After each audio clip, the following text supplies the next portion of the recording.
All right, it seems like we are live. Well, thanks for joining us tonight. I can't say this is the first playtest of the new version of Blue Planet, but it is certainly one of the early ones. And there's actually been a couple of rules changes that you guys might actually be the first ones to use. So thanks for helping us out, and I hope you have a good time. The scenario we're going to play today is called Trouble in Paradise. And it's this season's con game, and this is particularly well timed because I have Go Play Northwest this weekend, and I wanted to check out a couple things before I ran it for the huddled masses. So we'll see how it goes, and depending upon where you guys take it, it may have a special alternate ending just for our PPR. All right. So we've got Adam, John, and Ryan. Adam will be playing Drew Latimer.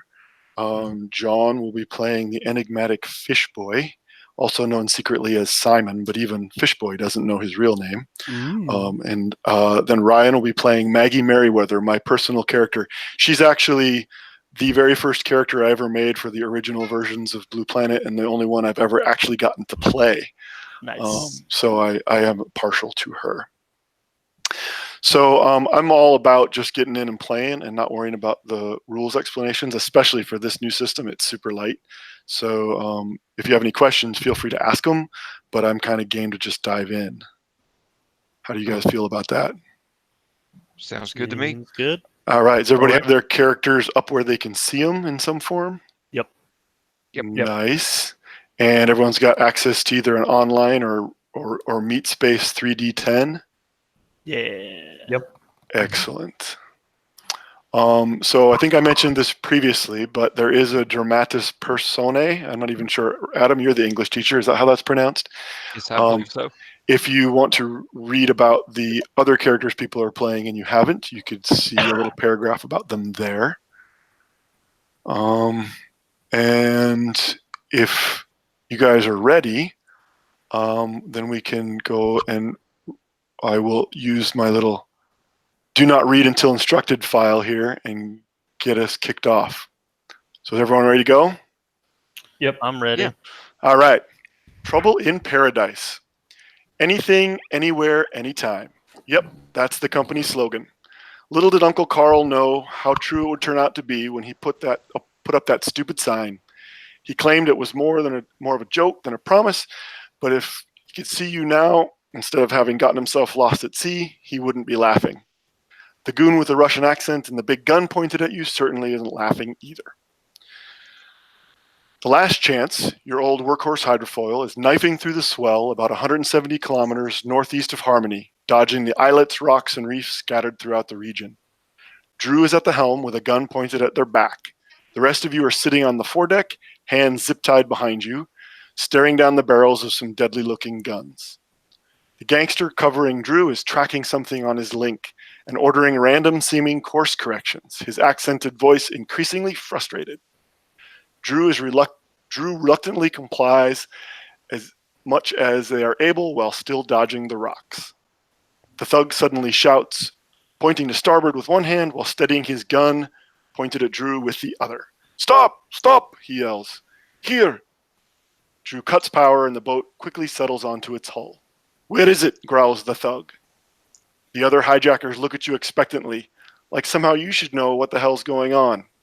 Boss Thug's voice turns even harder as he levels his pistol at Drew's head.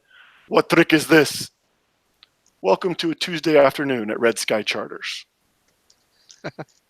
All right, so we're starting in media res. And if there's any questions about that description in terms of what's happening to you, please ask them. If we were playing in person, I have some hair scrunchies, and I would have asked you each to put them around your wrists to indicate that you are currently in zip ties, effectively handcuffed. What would you like to do? Not really one for having a gun pointed at my head. Yeah. I'm probably like sizing up the folks that have us captive, seeing if I can find an opening to maybe free us. It's a big boat. It's a 20-meter hydrofoil. It has an open foredeck, a a partially closed rear deck and a flying bridge. And that's where you are currently at the controls, Drew. The other two of you, Fish and Maggie, are in the bow with 3 thugs kind of standing watch over you. You are sitting sort of knees akimbo with your arms behind you and your wrists zip tied together. The thug pointing the gun at you, Drew, is very anxious, keeps looking over the side, keeps looking down at a device in his hand. Clearly he seems to be tracking something, but from his confusion and the fact he's darting glances fore, aft, starboard, port, he seems uncertain where it is. And as he waves the gun at you and demands to know how you're doing this, you start to be really concerned that he just may pull the trigger. Okay, so I'm going to kind of lower my hands, pull them back closer toward my chest and try to. Okay, your hands are also zip tied, but they are in front of you, allowing you to man the wheel. You don't want to do this. This is a bad mistake. We're out here, and it's like people know where we're at. You don't want to do this. Nobody knows. We will find this and go. Where is it? How come you do this? What have you done? Where do you take us?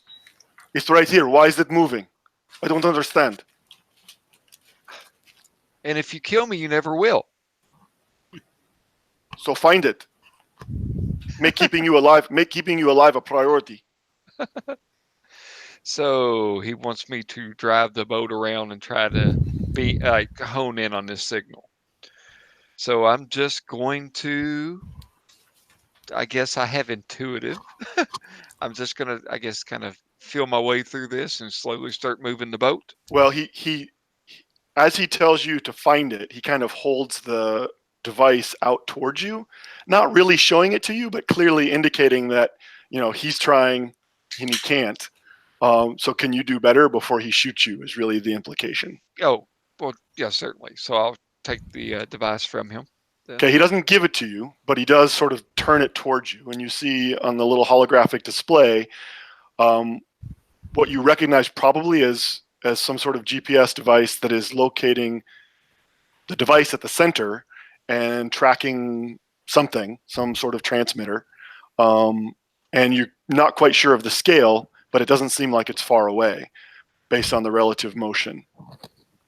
Okay. Even those of you that are crouched in the bow looking around can see there's a swell, but there's not much waves. It's pretty calm, and there's nothing. You can see a couple of islands in the distance. There's a little bit of swell breaking on a reef, maybe a kilometer or two away, but the water around you is uncommonly smooth, and there doesn't seem to be anything, certainly floating.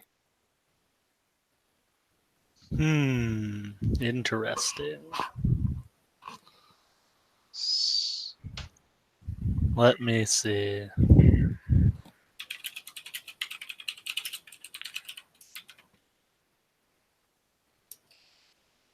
Drew, why don't you make I think you have local guide.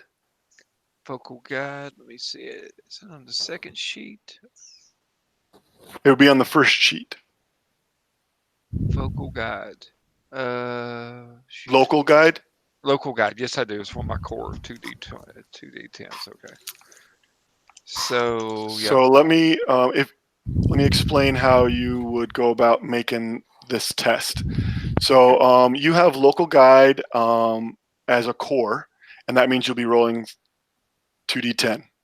Yeah. You have it at 3, and you add that 3, that's your base rank in it, you add that 3 to whatever attribute you think would apply at the moment. So if you look over, your base attributes are cognition, psyche, coordination, and physique. Yeah. But each of those has a focus attribute that are unique to your character. By way of suggestion, observant might be relevant here. Yeah. Because you're trying to see what's going on. So instead of using cognition 2, you would use observant 3, and you could add that to your local guide 3. So you've got a target of 6, and you're rolling 2d10. You want to get equal to or less than that score. on at least one of the dice. Okay. So rolling 2d10. I have rolled a 7. Okay, And so you look around, Yeah. and you don't see anything. You're confused. You don't see any boats. You don't see any aircraft. You don't even see someone standing on an island waving at you. It's just ocean wilderness here. Now, you should all be aware that you can use strain in two ways. I don't know if you notice below your attributes and before your profile, there's a stat called strain. And you can use strain to either re-roll, or you can spend strain to add to your target number before you roll. The catch is, if you use strain to re-roll and you fail, then whatever attribute governs it, either psyche or physique, goes down by 1 until you've had a significant rest, like a night of sleep and a big meal and that sort of thing. Okay. So there's a little bit of a gamble there when you opt to do that. So you could decide to re-roll, but the strain is spent per session. So per significant rest. So you'd be spending all of your mental strain to make that re-roll. I believe I'll give it a whirl. No guts, no glory. So let's see. And you say I'm trying to roll under 6? On at least one die. Okay, yeah, I got a 1. Oh, perfect. It's whenever you make it by the difference between what you roll and what your target number was is called your action value. And whenever that is, when it's 0, when it's straight up, you succeed, but there's a bit of a complication. If you make it by 5, if the action value is +5, then you make it essentially like a critical success. You get a bonus of some sort. It can be a +2 forward, or it can be a narrative bonus. Okay. In this case, you made it by 6, so you can get a narrative bonus out of it, or you can get a +2 on whatever action you're going to take next. If you miss it by -5, it's essentially a critical failure, and there's narrative consequences for that. Okay. So in this case, you realize immediately, just from the barest of ripple on the surface of the water, that whatever he's tracking is moving, when you look at the device and you look at your position, moving in a closing circle around you, sort of a spiraling in towards you. And the current's not working like that. Your boat is slowly crabbing to port with the current, but this spiral motion is definitely faster than and counter to the current at the moment. So you realize that whatever he's tracking is moving independently. Okay. All right, I will go ahead and relay that information. To him? Yeah. Okay. What do you say to him? Oh, I go, well, whatever it is you want me to find here, it seems like it is moving. Like it's not following the currents. Like, what? You got to help me out here. Tell me what I'm looking for. It's going pretty fast. You are looking for case. You are looking for crate. What do you mean? Crate don't swim? I don't understand. He starts looking around, and then maybe there's some kind of dawning on him, like starting to dawn on him what might be going on. Yeah. But he looks even more anxious, if anything. And the 3 guys up front are, they can't quite hear what you guys are saying, but they can definitely get his vibe that he's upset. And so they're looking down at Fish and Maggie, and then alternately out over the sides of the boat, and then back up at someone who you've heard them call him Dimitri, and he looks at them, then looks back at you, and is waiting for more of an explanation. It's going in a spiral. It seems like it's getting closer. It's going around us, but it's going to slowly be under us. Okay, go ahead and make let's see. You've got. Go ahead and make another local guide test. Okay, as my daughter. Or if you wish, you can make a fishing test. That's my specialty. It says 3d10. Right, so you get to use 3d10 for that. But your score is a lot lower. Okay. So you could still add it to observant, but your base target number is a 1. So you'd be rolling 3d10 against a 4. I think I'm just going to do a local guide observing again. And I got a 1 again, honest to God. So, Okay, you are convinced that whatever he's tracking is either an animal or, as unlikely as it seems, has been swallowed by an animal. And now that animal seems interested in the boat because that spiral it's swimming is getting tighter. And the boat's pretty much in the middle of it, according to the device he's carrying. are you familiar with Jonah and the whale? Because we're about to be Jonah. So just so you guys are aware, your characters would certainly know this. You all have links. If you look at your second sheet, you have interfaces that are implanted. And these guys didn't come prepared to shut down your links, and it seems as though they're not too concerned about your use of them. But it does mean that you can communicate with each other without giving up whatever you're saying. You can communicate with each other mentally. TechNet. Essentially, yeah. You have an interface. Your interfaces can essentially transfer your thoughts to radio communication. Okay. So I will go ahead and communicate with the rest of the crew. What do you tell them? This guy's looking for a crate, and I'm afraid it's been swallowed by something big that's taking a very big interest in our boat right now. Great. Why wouldn't it have?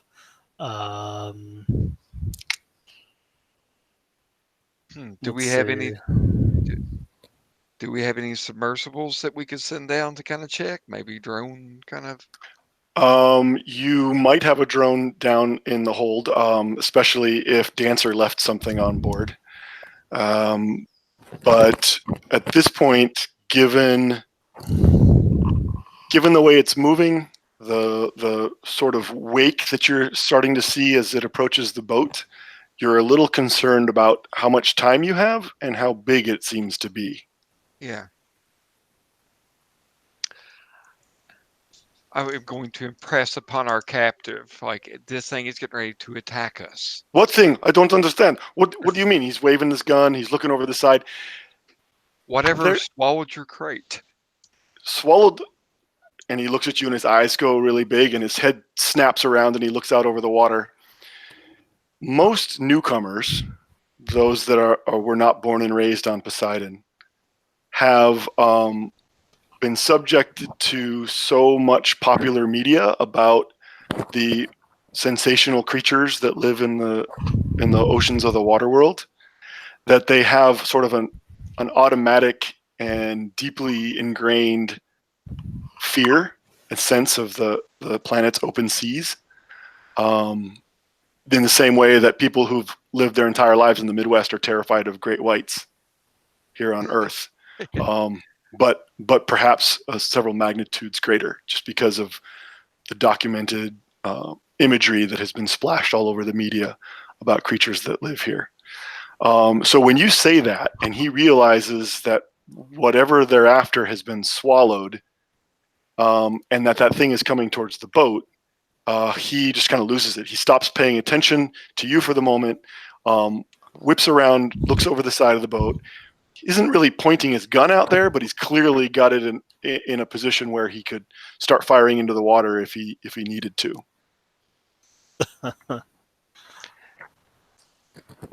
I need my crew if we're going to get out of here.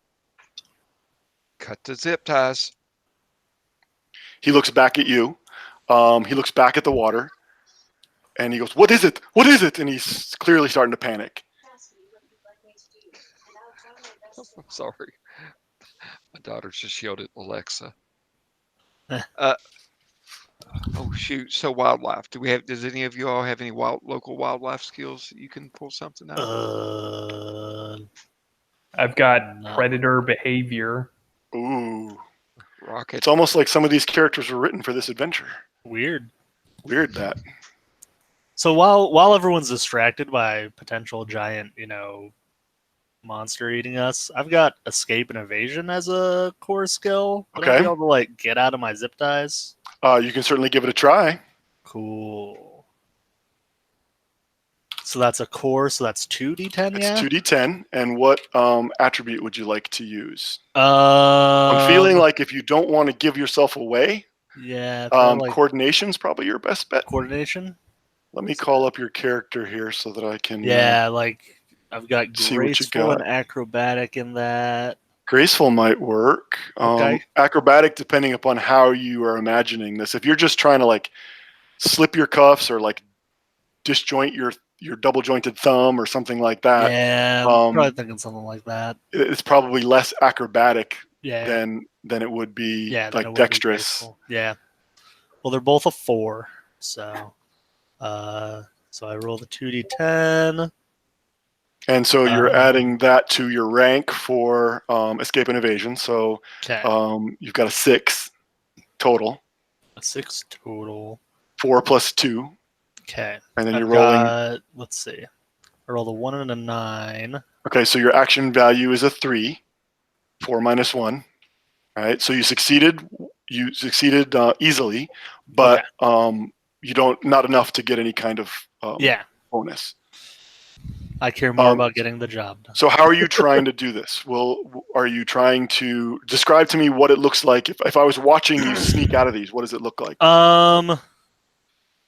So basically in such a way that like the folks that are, keeping an eye on us don't notice, I'm going to very subtly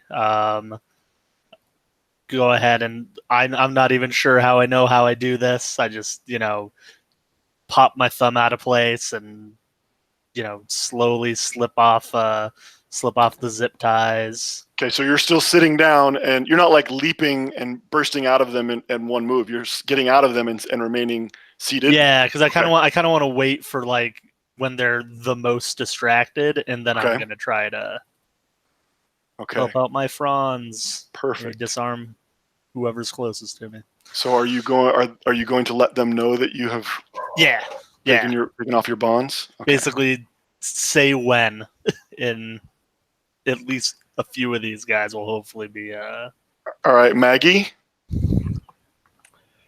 You are a monster. Literally, you might even have a chance of breaking these bonds out of sheer physique. Should you choose to try? But it's up to you how you want to try and get out of this. Yeah, I'll just I'll just probably wait until the signal is given, and then I will do that. Yeah, okay. I will try that. Again, I would probably just try to break out of them. You have powerful at 4. Yeah. And I can't imagine not having a reasonable chance at that. Mm-hmm. You also have fugitive capture as a specialty, which I would imagine has probably taught you a lot about zip tying people. Mm-hmm. And so it would also be to your benefit, I think. So you'd be rolling at a 7, which would be pretty good. 3 dice at a 7. Mm-hmm. Drew, the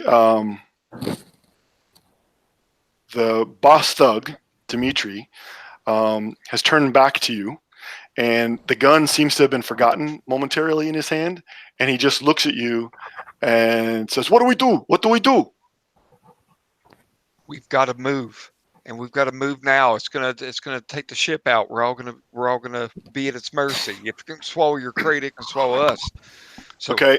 Then he looks at you and he looks at the controls and he just shakes and he points like he's abdicating that to you. What do you do? Right. I am going to go ahead and fire on the ship and get it out of that encroaching circle. So I would assume this would be boat captain. Yes. And not physique. It's more of a coordination, maybe, or maybe it's physique. I'm going to say it's coordination, or do you have a? Let's see. See what you got. You waited a little long. His indecisiveness let the signal get awful close. Let whatever's in the water get awful close. Yeah. So it's just a matter of speed, I think. So let's go with you use dexterous. Okay. Grab the controls and work quickly. All right. So and the target. So are number- you manually operating the boat, or do you want to be linked in and driving it with remotely? I think. Is there any benefit to one way or You another? generally, depending on the circumstances, generally get a +2 bonus when you're interfaced with equipment, just because it responds much faster Okay. and more accurately. I'll go ahead and link in then. Okay. So. So you'd be rolling against a 5 + 2, so 7 with 3 dice. All right. I wrote a 2. All right. So you get a narrative bonus or a +2 forward. I think +2 forward. Okay.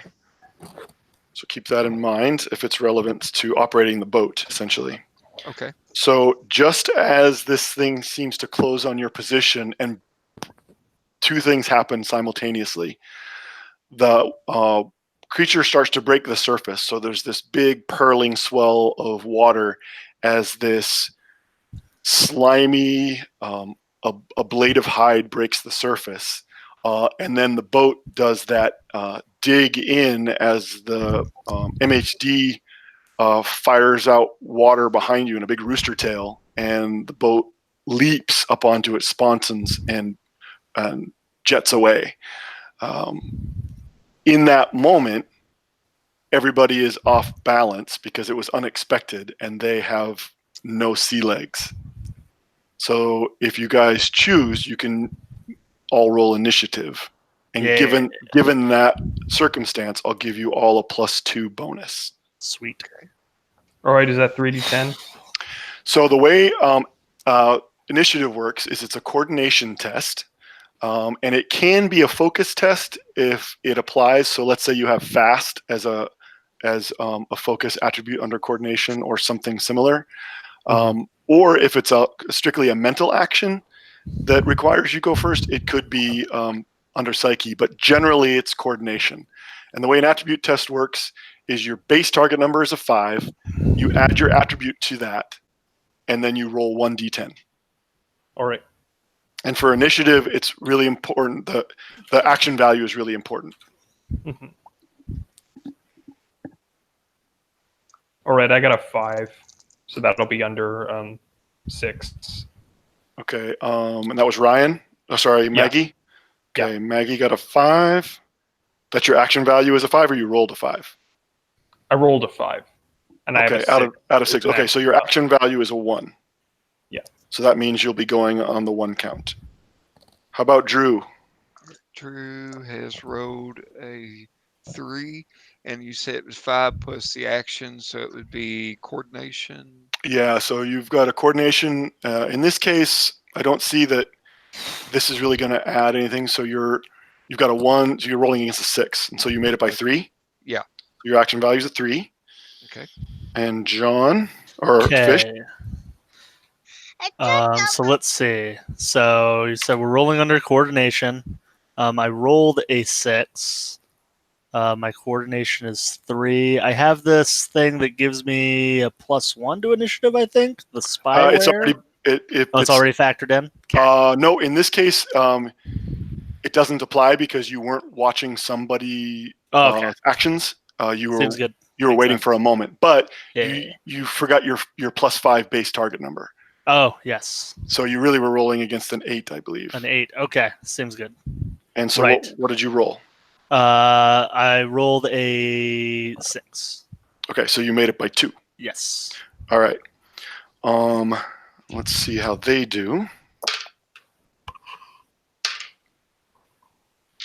Okay, the guys in the bow, all 3 of them are caught way off guard. They did not expect the boat to just leap out from under them, and they all stumble trying to grab a hold. In fact, they did so poorly, they critically failed, that they all have to grab on just to keep from being pitched to the deck, or in one case, being tossed over the side. Oh, dear. Dimitri did a little better, but not much. He is acting on 0. So, also, I think at least one of you has accelerated neurons. 2 of you may. I think, Maggie, you have them. to make up for being such a big and slow brute. And I think Fish, do you have them as well? I do. Okay. Keep in mind that those give you what's called a reaction. So not only do they add a little bit to your initiative, so that's built, or to your coordination, so that's built in.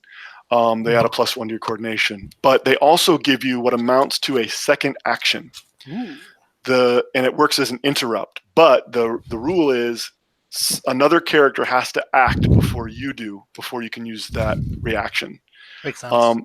Not in like real world terms, but in terms of game mechanics, right? There has to be enough time passes for you to use to be able to use that second action.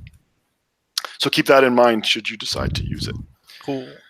All right, so the way this works is we just do a countdown. It looks like the highest initiative is 3. So Adam, sorry, Okay. Drew, you are first. You probably knew you knew exactly, makes sense, right? You knew exactly when you were going to gun the engine.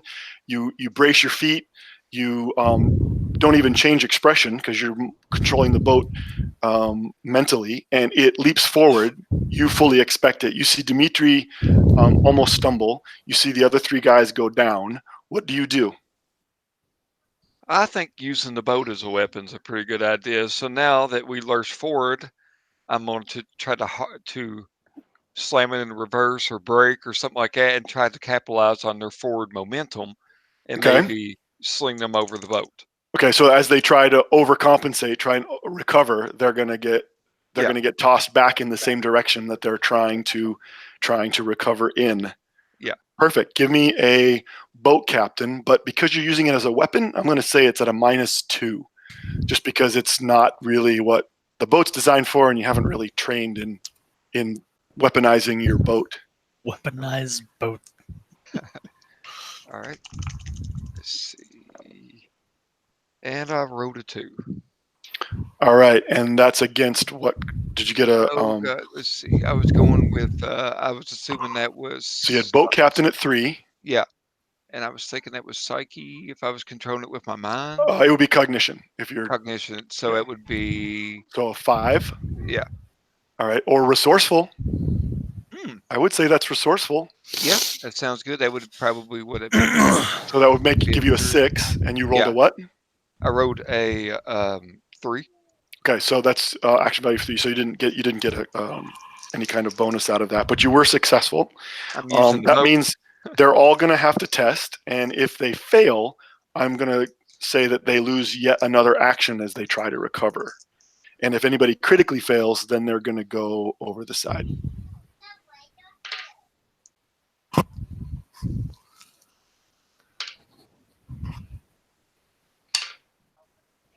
Okay. The 3 guys up front are jerked in the opposite direction from which they were trying to brace themselves, and they will lose their second action. Dimitri, on the other hand, guys, there's a reason he's a leader. He realizes what you're doing, and as you gun the boat into reverse, he starts to bring up his gun to shoot you. Fish. I'm gonna try to get the gun away from the guy closest to me. Okay. And I'm going to give you a +2 bonus because he is not paying any attention to you. Yeah. So I would probably use combat training for that. Yeah. Sure.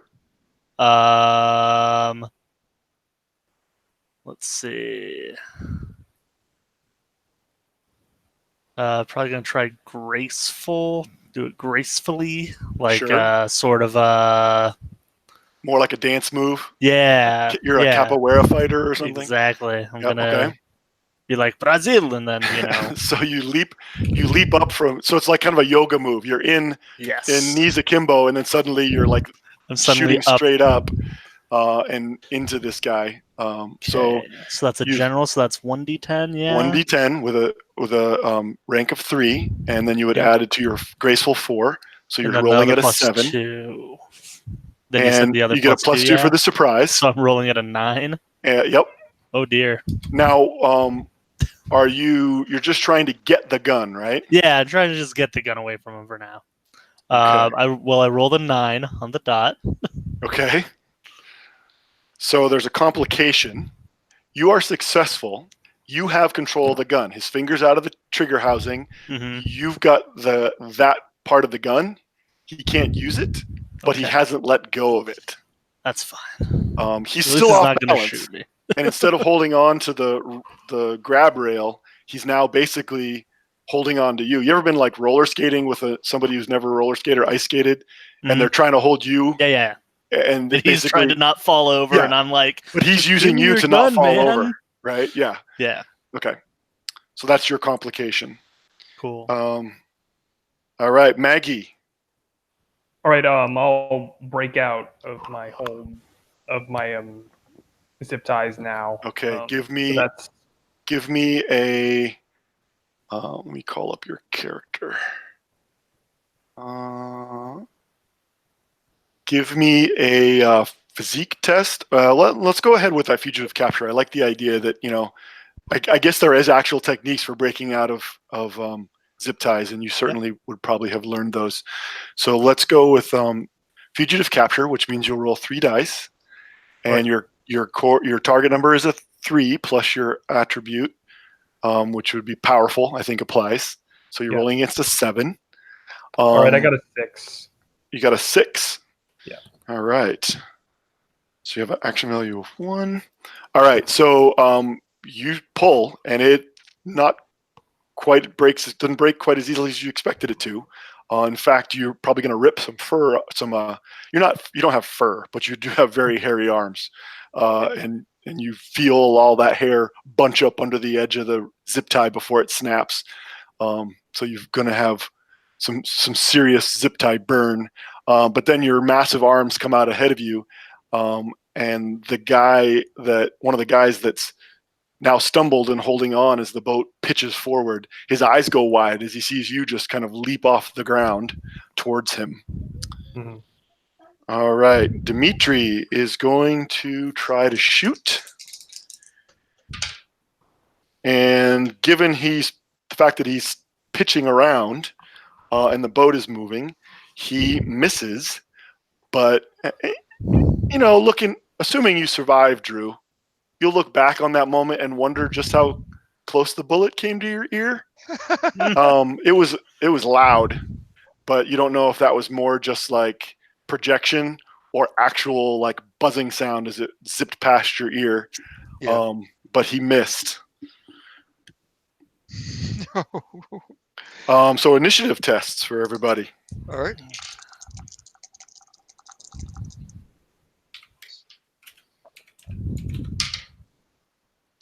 Oh no. All right, I got a 9, so I guess I'm not going anytime soon. You can spend strain if you choose to. But your action value, what was your target number? It would be 6. So you go on a -3 count. Oh, hey, wait. Before we do this, 2 of you have reactions that you can use. Oh, yes. That is true. So let's not waste those. Yeah. So can we just do anything with these? They're additional actions. It just means they just have to be delayed past the next character's action, whether that's a PC or an NPC. All right. It's just a timing thing. Yeah. So because you acted higher in the original order, Fish, you can do your reaction first. So you're struggling with this guy. You got to hold the gun. I'm thinking I want to just basically try to wrest away the actual control of the gun the rest of the way from him. Okay, so you're going to completely disarm him. Yeah. So Okay. If you look at your character, character sheet, the second page of your character sheet, mm-hmm. you'll see that there are some maneuvers. Oh, okay. These are just common maneuvers. They're basically maneuvers are any kind of opposed action. But because these are common in role-playing games, I've listed these on the character sheet. There's hand-to-hand, vehicle, social. So the 3 you get to choose from are damage, manipulate, or subdue. Okay. Damage is you're trying to hurt the target. Manipulate means you're trying to position the target or take away a gun. So like you're trying to push somebody over a wall or off the boat, that would be a manipulate. And subdue is you're trying to choke them out or put them in a judo hold or knock them out kind of thing. And then the protect, counter, and dodge are what the opponent will do. They use against it. Yeah. And is there like a general rule of thumb of like what abilities are used? You can try and you can use however you want to conduct the manipulation. In this case, you look at your skill sets and you say, I want to use this to manipulate them. And if it makes sense, then we go for it. Yeah. So I think I'm going to continue to be a spiffy dance fighter. And I get weapon specialist might be all right for that. Or I guess, Sure, let's try weapon specialist. I haven't rolled. I don't think I've rolled something where I have to roll more than one dice yet, so we'll see how that goes. Okay. So I'm imagining that you're struggling with this guy, and you're both pulling on the gun, and there's one of those little slide locks, and you trigger it with you're trying to trigger it with your finger so that the slide comes free. Yeah. And it just loosens his grip on the gun, and you'll be able to pull it out of his hands. But let's see if you can actually pull this off. Let's see if I can. Let's see. I rolled. Well, I guess I should find out what my number is. First. Yeah. So your base rank is 3, and you can use graceful again. Yep. Okay. So that's 7. So 7. Okay. If you want to, you could add your physical strain to it to make it an 8. And that doesn't have any consequence other than you just have spent that strain. Okay. But if I fail, it goes down, yeah? Only if you use it as a reroll. Oh, okay, only if you... Sure, so let's go ahead and do that. Might as well. Okay. So I rolled a total on the 2 dice of a 9. So you don't add the dice. Oh, you don't add the dice. It's still I take just one or the other? It's always your lowest die. The only time so... multiple dice matter is for damage. Okay. All the rest of the time, it's just a single best die. That makes more sense. I'm sure you said it earlier, and it just went over my head. So a 3 would be my lowest die. So you made it action value of 6. So you can have a +2 forward, or you can have a narrative benefit. I'm thinking of a fun narrative benefit. Okay, guy goes down on his ass. Yeah. You pull the gun from him. You do it by sort of shoving towards him, and he braces against that, and then you suddenly jerk back, which means his mass is already moving down. And when you slip the gun out of his hand, he just goes right down on his ass with the lack of sea legs. So he's on the ground in front of you, hard on his butt. I'm just like under my breath. I'm like landlubbers. I'm sorry. Can you guys repeat your initiatives for me again? I didn't write them down. 4. All right, I was at -3, but I also need to do my reaction. You can do your reaction as well. Oh, that's right. We're still in the reaction. That's why I didn't write these down. Okay. So I presumably have noticed that someone has tried to shoot at Drew. Well, you heard the gun go off, but he's near the stern of the boat, or at least the center line of the boat, and you're up in the bow, and you've got a guy right in front of you that's got a gun, even though he's off balance. All right, I will knock him off the boat. Okay. So this is definitely a maneuver. Yeah. So can I use powerful and GEO military? I think those would be perfect. All right. He is going to try to resist that. Yeah. I got a 2, so that'll give me like a margin of 6, I guess. Okay, so you have a critical success. So this is what's called an opposed roll. And so the way it works is whoever gets the better action value. So mathematically, it's possible for someone who's not as skilled to get lucky sometimes, but most of the time it comes out in favor of the most skilled. So let's see what this guy can do. You had an action value of 6. He had action value of 4, which means You are manipulating him. He's going to go over the side. He's succeeded by enough that I'm going to rule that he goes over the side but manages to grab onto the railing as he does, so that he's dangling over the side of the boat. And he drops his gun into, well, let's see if it drops it into the boat or out of the boat. His gun clatters on the deck, and he is hanging over the side of the boat with his feet just dangling in the water. All right, and then I will mark physical strain to re-roll my Your initiative? Okay. Yeah. So, So Drew, just you the had same a roll? yeah. Drew, you had an initiative of 4. And this is without the bonus, because now that the boat is pitched forward, you've sort of already benefited from that. So make All sure right, that's so I got something better. So I got 1. got a 1. Or I got a 5, but it's 1 margin. And Fish, Sorry, just to go over again. 1 die against yeah. the base target number of 5, adding your Adding my coordination to or the TN and then yep. check the difference. Yep. Okay, got it. That's what I thought you said, but wanted to make sure. So my margin would be a margin of, where did I roll it? It was a margin of 4. That would be. Okay. All right. So Drew and Fish, you guys are acting at the same time. Drew, what do you got? Okay, so I've been shot at. Mm-hmm. All right, we went forward, we went backwards. Now, I think I'm going to, I'm going to do this till it kills me. I'm going to slam on the gas again. Okay. So the boat's leaping forward. Mm-hmm. Powerful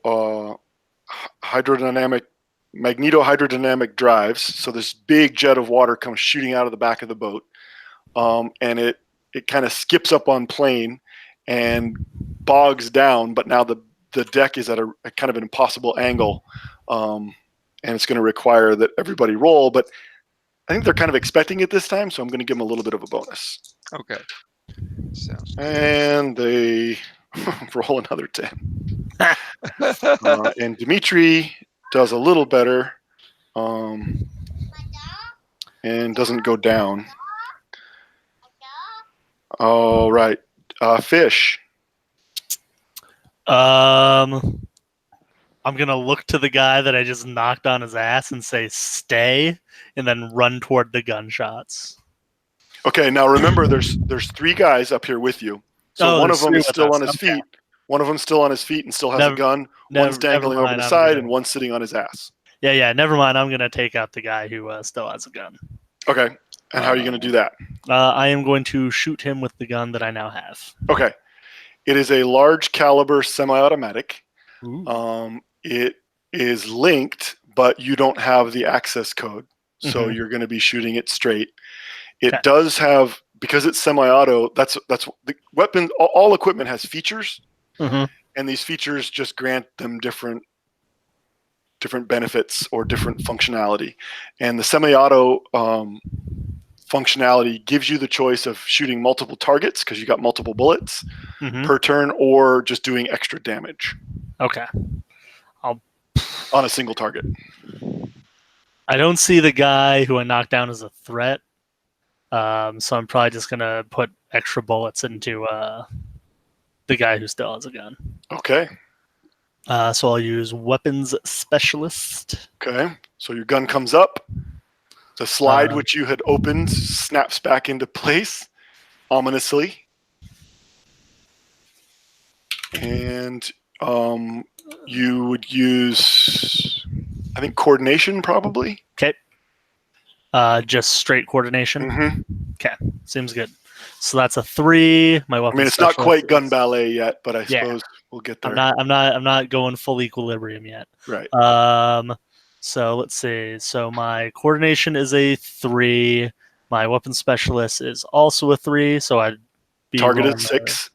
You're very close to him, so you get a +2 for essentially point blank range.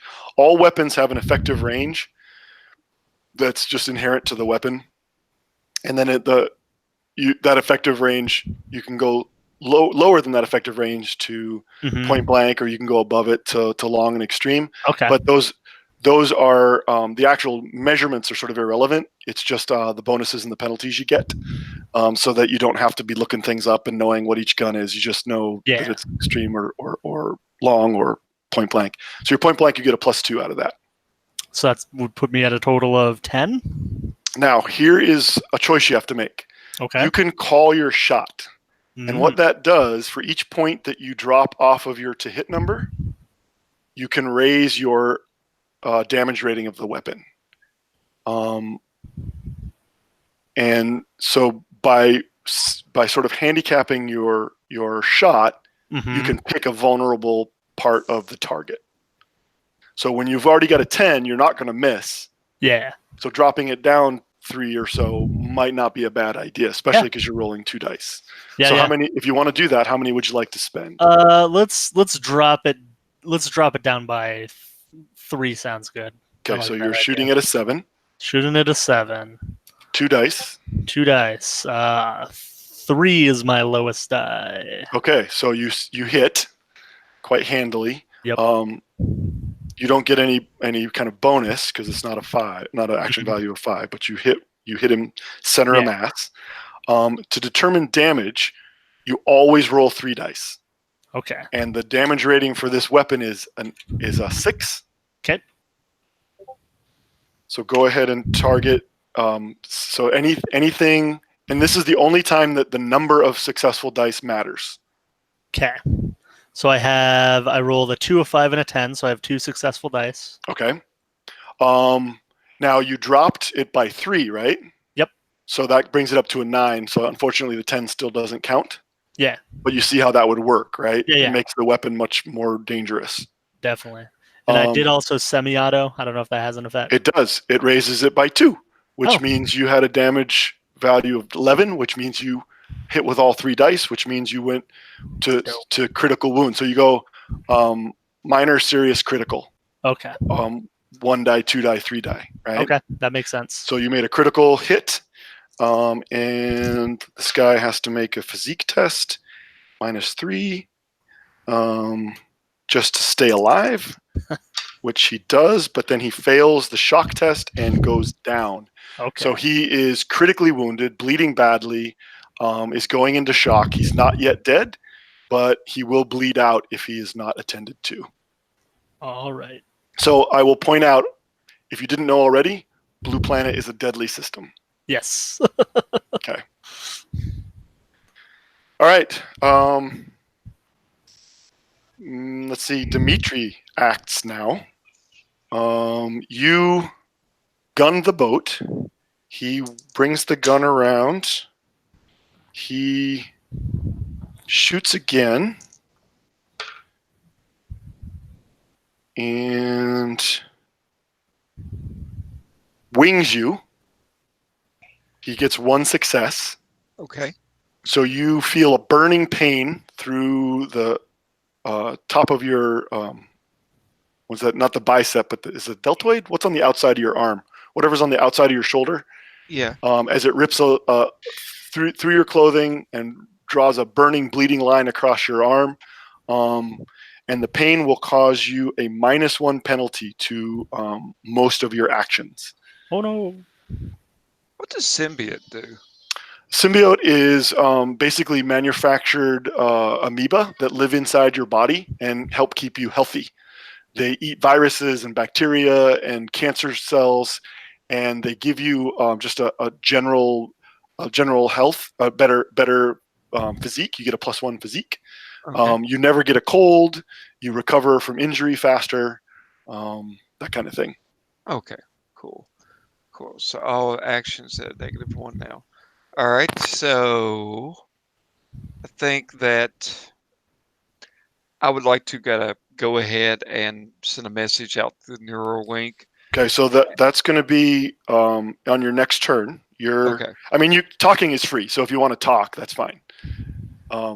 Yeah. So go ahead and do that. All right. So what I'm going to do, like we've been going forward and back, like reverse and all that. I'm Mhm. going to tell the crew that I'm going to sharply bank the boat right. Okay. So I'm hoping So that you all hear a hard starboard. Maggie. I am running toward the gunshot and Drew and Dimitri. I Okay, don't so know if so you come down a short companionway into the center deck area, and Dimitri and so the flying bridge is a little asymmetrical. It's set off to the starboard side, so it's on the right side of the boat and raised up. So you're at the bottom of that companionway. Above you, you can see Dimitri clinging to the railing. You're basically looking at the seat of his pants up the companionway, and you can see from the waist up, you can see Drew beyond Dimitri at the controls. And you just see the aftermath of him being shot in the arm. All right. So Can you've I run do back. anything else, or- It took you that action to get back there, but you have a reaction coming. Right. So Fish, your reaction is first since you were faster. I shall move toward the bridge. Okay, so you follow after Maggie, and that will take your reaction, Maggie. I will come up and grab Dimitri and try to choke him out. Okay, so you're going to try and subdue him. Yeah. Go ahead, and that will be a subdue maneuver. Go ahead and tell me what you'd like to use to do that. Will you give me powerful fugitive capture? Yes, that'll work. I was also going to suggest forward recon. It is a little bit higher attribute, but you get fewer dice, so it's your call. I'll do the 3 dice and the little lower attribute. Okay. Would you like to spend some physical strain? You have ample to you have quite a bit compared to the other characters because you are a Haas. I got a 3, so my margin will be 4. And Okay. We'll leave it at that. All right, so he's going to resist, but he's going to be at a -2 because he doesn't see you coming. Yeah. And he made it by 1, you made it by 3, so you have him. And describe the hold. Are you trying to capture his gun arm or choke him out? What's your goal here? I guess first I would try to get his gun arm. So yeah, I'll just grab him, make sure he can't shoot Drew again. So are you going just for the arm, or is this one of the is your chest against his back and you're reaching over his shoulders, or have you come up under and just taken a hold of his arm? I mean, I'll do as much as I can, but I guess what I'm asking is, what do you want your next step to be? Like, if you're fighting over the gun, or are you just trying to keep him from moving? Yeah, I'll get the gun out of his hand. Okay, so you've got a hold of the arm, which means your arms are occupied. At the same moment that you're over the wire, you hear, "Gonna bank hard to starboard," which means you're going to be at a bit of a disadvantage because you're not holding on to anything except somebody without any sea legs. And so we'll see how that plays out in the next round. So everyone has spent their reactions. We need another initiative test. Okay. Ooh, 1. And I'm rolling against a 6. I got a 4, so that's a margin of 2. That's Maggie. Yeah. And Drew, what'd you get? I rolled a 1. Oh, wow. Okay.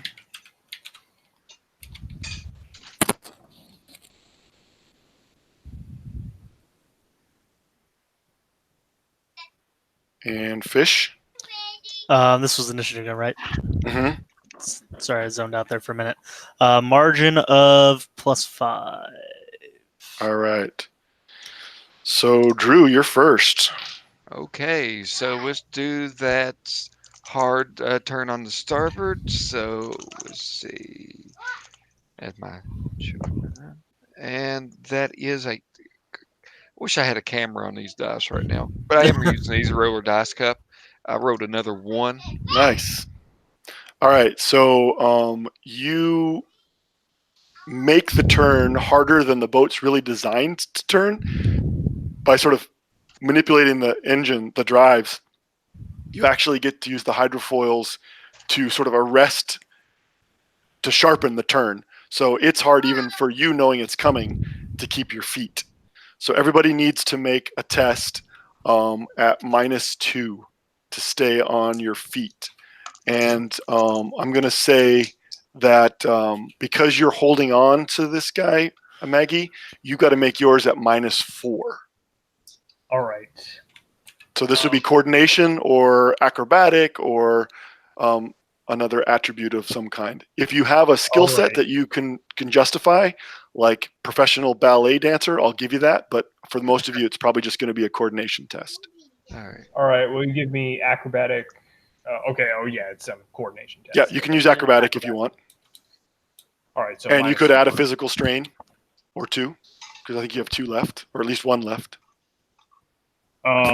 So you can spend them to add to your score. You can spend them to add to your score, or you can use them as a reroll. It's if you use them as a reroll and fail that they take away from your stat. Okay. I will spend 1 to add then. So I got. So I have to roll under 4 or 4. So you add it to a 5. Yeah. So you add your acrobatic to 5. Yeah. So that's a so 7. That's 7. And then you add a extra so strain. 7, 8 minus 4 is 4 less. Yep. All right, I got a 1. Nice. Excellent. So you managed to brace your lower body in the narrow companionway, having been warned that this was going to happen, knowing that Dimitri was going to pitch towards you, and so you use all of that to hold yourself in place, anticipating the turn in the boat. Fish, how did you fare? So I got a 2 out of 9, so pretty good. Okay, so what narrative bonus? You would like a narrative bonus or a +2 forward?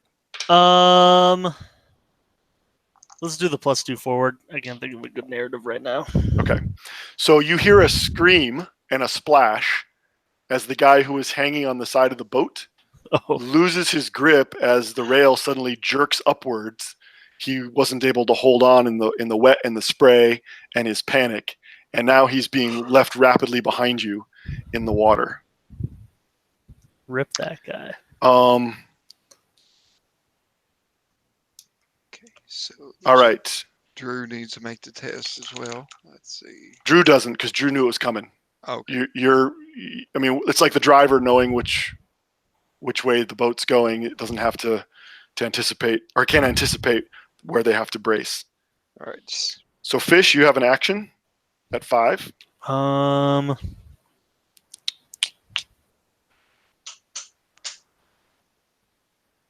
So everybody but the guy who I knocked down. So there's a is guy basically bleeding out of out. commission. There's Yep. a guy bleeding out on the deck. There's another guy that you told to sit down or to stay down. Yep. And then there's a guy that just lost his grip and slid off the side of the boat. I think I'm just gonna keep an eye on the guy that I told to sit down. He's Just sort of lunging lunging for that spare pistol that skidded Well, across the I ground. guess he's gonna get shot. I gave him a chance, okay? Yes, with the bull, get the horns. Okay. So you're at effective range now because you're not at point blank anymore. okay. I'm going to say because the boat is moving and everything's pitching, you're going to be at a -2. Okay. So let's see. So I'm at a 5. Let's see. Now, because you have a reaction, you could choose to aim this turn to gain your +2 back and then shoot with your reaction. Sure. Let's do that. Okay. Maggie, you're acting at 2. Dimitri is struggling in your arms and cannot get free. Actually, I'm sorry. I need you to make a the same test you did to subdue him. Right. To resist him attempting to get, but he's at a -2 because he's subdued. All right, I got a 2, so that'll be Yeah, 5. he had a negative action value, so he can't get free right now. You are unbelievably strong, and it's like a toddler wrestling in your arms, right? Mhm. So I will just with my reaction, I guess I'll just. So this is your action. I think you're acting now. You don't have to react yet. We're in the first round, so you're acting on 2. He was just going before you. He was faster than you, but he's subdued. So. All right, I will just make sure he is unconscious then. Okay, so you're just gonna like pound his head against the railing or something? Yeah. Okay, give me another test. In this case, it is also a subdue because you're not really trying to do damage. You're just trying to take him out of the action. Yeah. All right. Can I do powerful fugitive capture again? Sure. If it works, right? Yeah. All right. Yeah, and then I'll get a 5, so that'll be 2. So you succeed in pounding his head against the railing. I'm going to say that this will be with your physique, you get a +1 to the damage. So I'm going to say this is a 3 damage rating. And it's possible you could kill him. I mean, pounding people's heads against hard metal objects is not like the movies. So go ahead and roll 3 dice against a target of 3 and see how badly you hurt him in this process. Mm-hmm. All right. That's a 9, a 9, and a 10. Okay, so because of the way the boat is pitching, his head hits the rail but doesn't really impact very hard. Yeah. So you've got him pinned and he can't resist, but he's not unconscious. All right. And now Fish and Maggie have their reactions. Okay, I am going to. No, the guy scrambling for the gun. guy going for the gun. Yeah. He's going to try and grab it. He manages to grab it and swing it up to shoot, and rolls a 9 and a 7, and he's at a -2 for the movement of the boat, and for laying on his side is another -2. So he goes wild. The gun goes off, doof, doof, doof. But you're kind of bite down, expecting to be hit with bullets, and apparently they go wild. Or sorry, go wide. It is Fish's reaction. Cool. I shall shoot. So coordination plus weapon specialist is a 6, and then I aimed to get that +2, so I'm going at an 8. Yeah. Yep. Gonna call a shot. Yeah, I'll take a -1. Why not? Okay. I got a 1. All right. So you get a bonus. You can have a +2 on the damage rating, or you can have a narrative effect. Let's go +2 on damage rating. Why not? All right. So you're rolling against an 8 because it's base of a 6, and you're rolling against an 8 with that +2. Sorry. A 9 because you added 1 for called shot. Yes, I did. So I roll a 9, a 1, and a 2. All right. So they all 3 hit. Well, they all 3 are successful. So and you're again, are you shoot? It doesn't matter because but don't forget you are using a semi-auto weapon, so you. Oh yeah. Because there wasn't multiple targets, I just assumed the. Sure. Yeah. But that would have brought it up 2 more, so they all would have hit easily, handily. Sweet. And now he needs to make a test, which he fails and goes down unconscious, and he is not dead outright, but he too is bleeding badly. And when I shoot him, I say bad move. Before or after you shoot him? Before. I want him to hear it. Unfortunately, over the howl of the water, he looks at you like, what? And then sees the I can't blossoming. Hear. We're literally like 20 feet away from You've got a each other. water jet engine behind you firing out. Yeah. And so he looks down at the blossom of blood in his wet clothes, and he just slumps over. All right. You are pitching sharp to starboard, turning in a tight circle to the right. The boat is struggling to right itself. There are only three enemy on the boat with you. Two of them are bleeding out. One of them is dazed, being held in a crushing grip by Maggie. When there is a sudden and powerful impact on the side of the hull, the boat is actually almost lifted entirely out of the water, and it splashes back into the water. And have you ever seen when they launch a big ship and it goes sideways down the ramp and it hits the water and turns almost over on its side? Mm-hmm. Like that. The boat pitches on its side, water sloshes over the rail, so that you're knee deep in water as it drains out through the scuppers. Everybody has to make a coordination test, please, at -2. And I guess that would be -3. I forgot to account for my damage. Oh, yes, it would. So,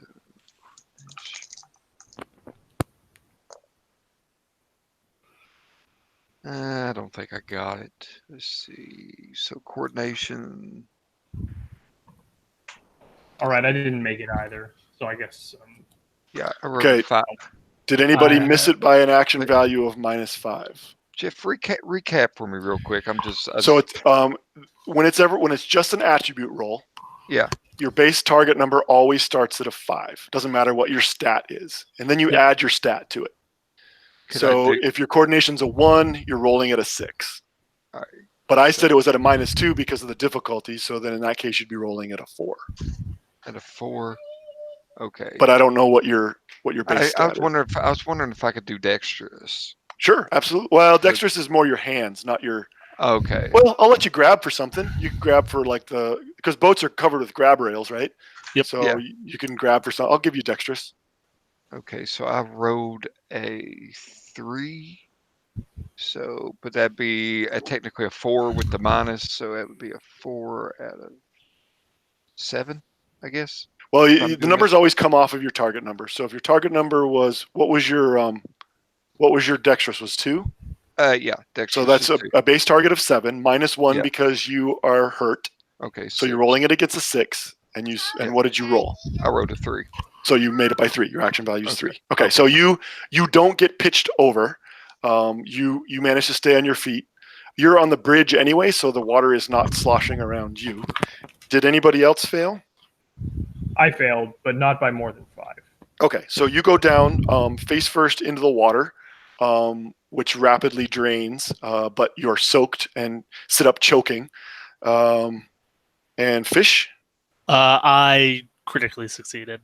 Oh, okay. So there is that slow motion moment as the water splashes around you and the sun shines through it, turning everything this crazy aquamarine color. And then the water splashes and foam goes everywhere as you hold your gun up in this sort of triumphant superhero pose, bracing yourself. As I'm just reloading while everybody's falling over. Yeah, I'm and what? It's crazy just a little bit of turbulence. Come on. Because I don't know if you've ever seen the footage of a storm-tossed boat with a camera attached to the hull. Everything is still except the world around it is spinning crazy. So that's what it would look like as the boat rights itself and the water splashes all around you. Your monkey friend goes falling down behind you, and you hear Drew shouting, Maggie, I need you to roll. You've got a choice to make. You can either let go of Dimitri and catch yourself, or you can try to hang on to Dimitri and potentially take an injury as you fall down the companionway and land on the deck holding on to your captive. I will hold on to Dimitri. Okay. What do I need to roll? So first things first, just to hold on to him, you need to make your combat test. What have you been? Fugitive capture? Go ahead and make your fugitive capture. If it ain't broke.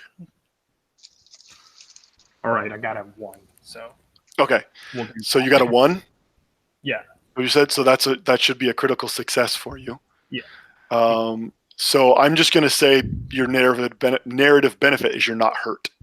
You splash into the water, which kind of cushions your fall, and then the water drains away from around the two of you, and you both sit up choking.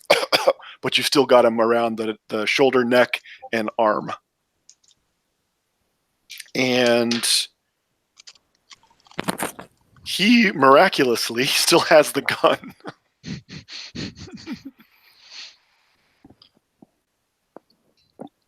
All right. So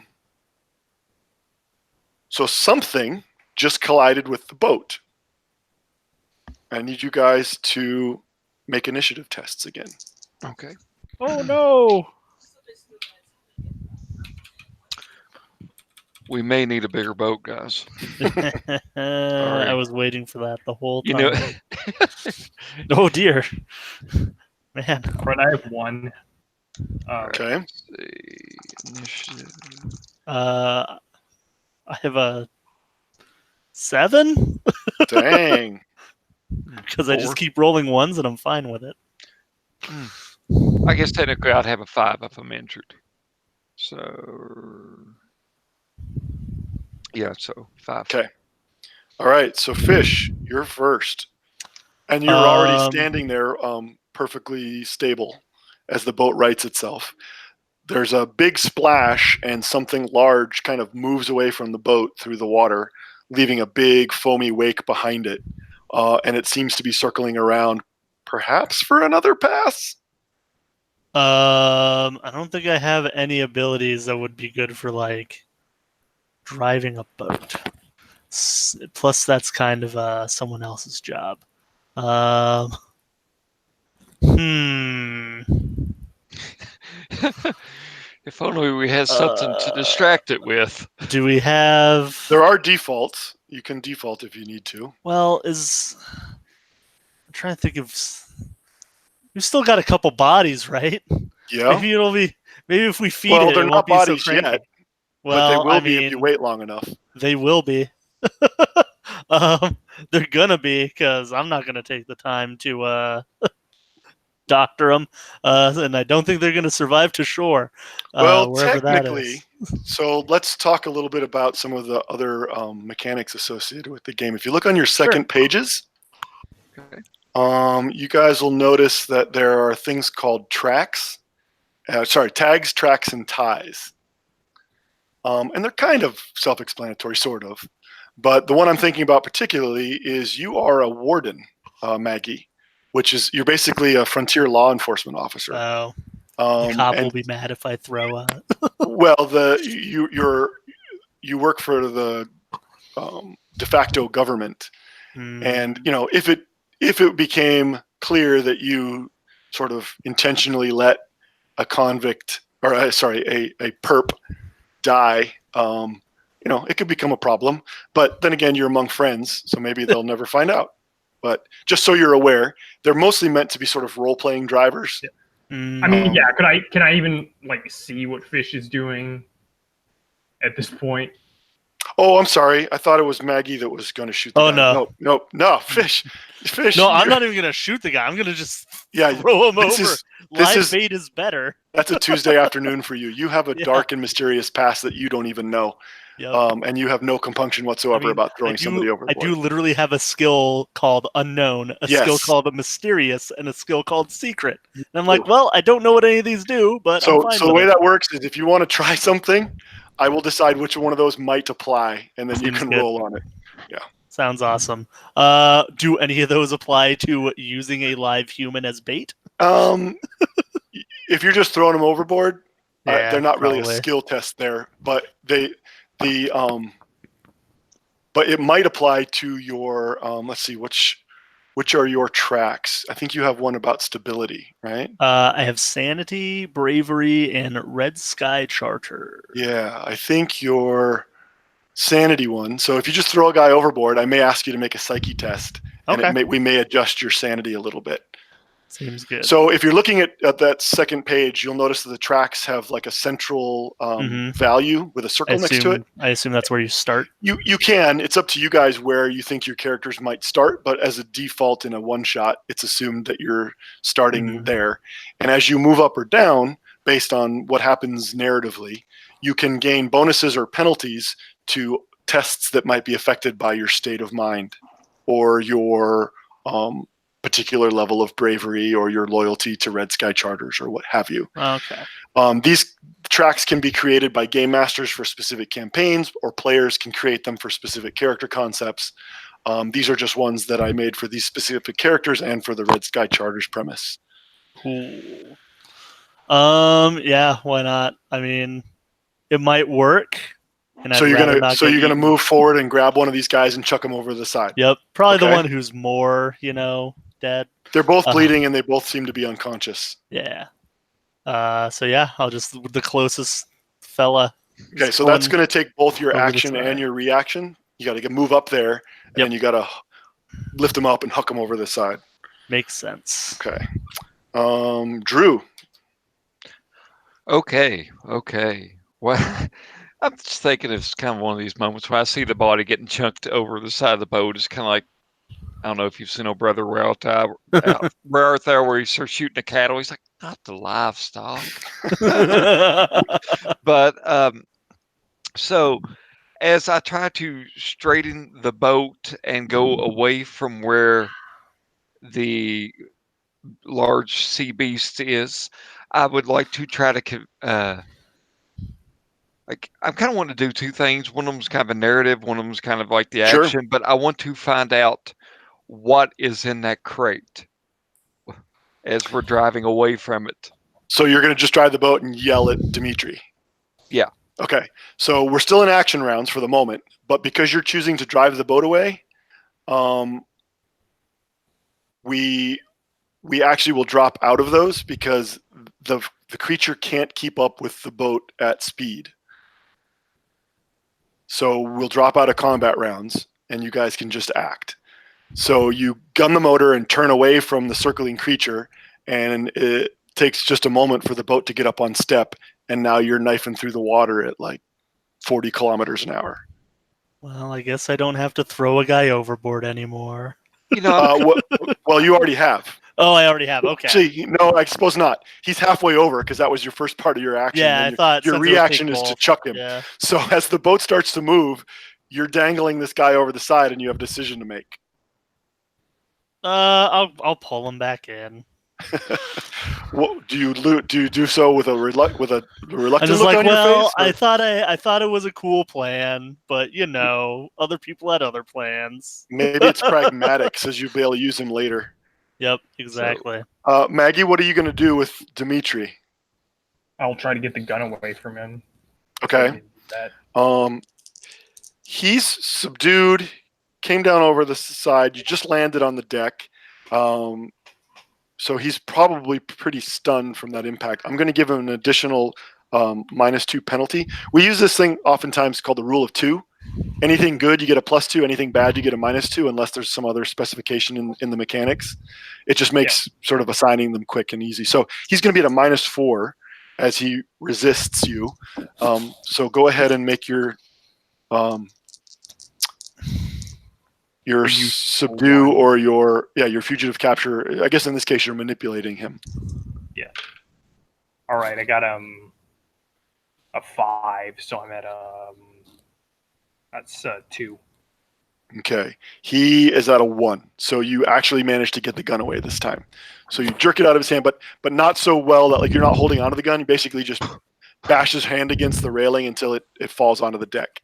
But he doesn't have it anymore.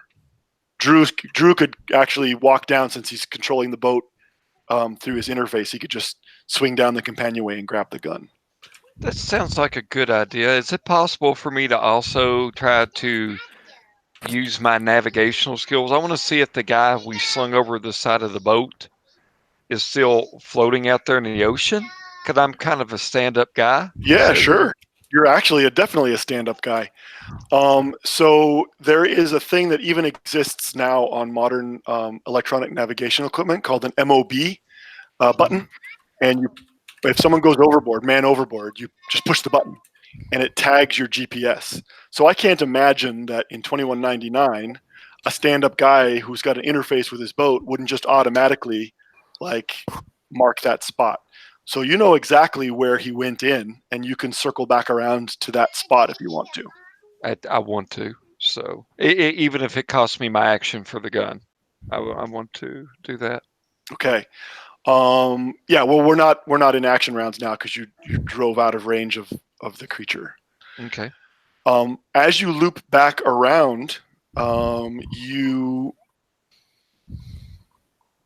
head towards the blip on your navigation screen, and you see sort of movement in the water.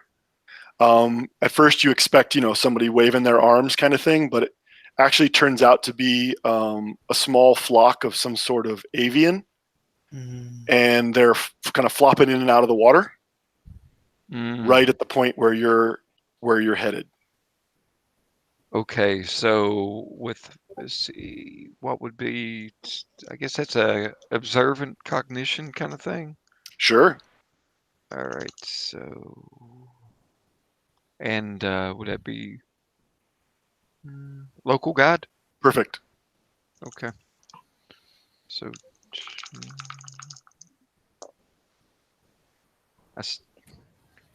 all right, so just making sure I understand my mechanics. So with the observant, that would be the target number would be 7, if I'm not mistaken. And I just rolled a 7, but if my injury is messing with my mind, then I failed it. It is. Yeah, you're just everything's at a you're hurting, Okay. and until you get some first aid. Minor wounds like that can be addressed with first aid, but you haven't addressed it yet. Okay. So you see them, you recognize the creatures as something called a sea ghoul. They're a kind of a carrion eater, but you're not sure what they're doing. I'll do a pass. Just zip past it. Yeah, just see. Well, slow it down a little bit, but yeah, I'm kind of maybe. I know he's dead, but I just can't. Okay, you idle past. There's a sheen on the water, an oily kind of chum smear, and some, maybe is that a fragment of clothing, something floating?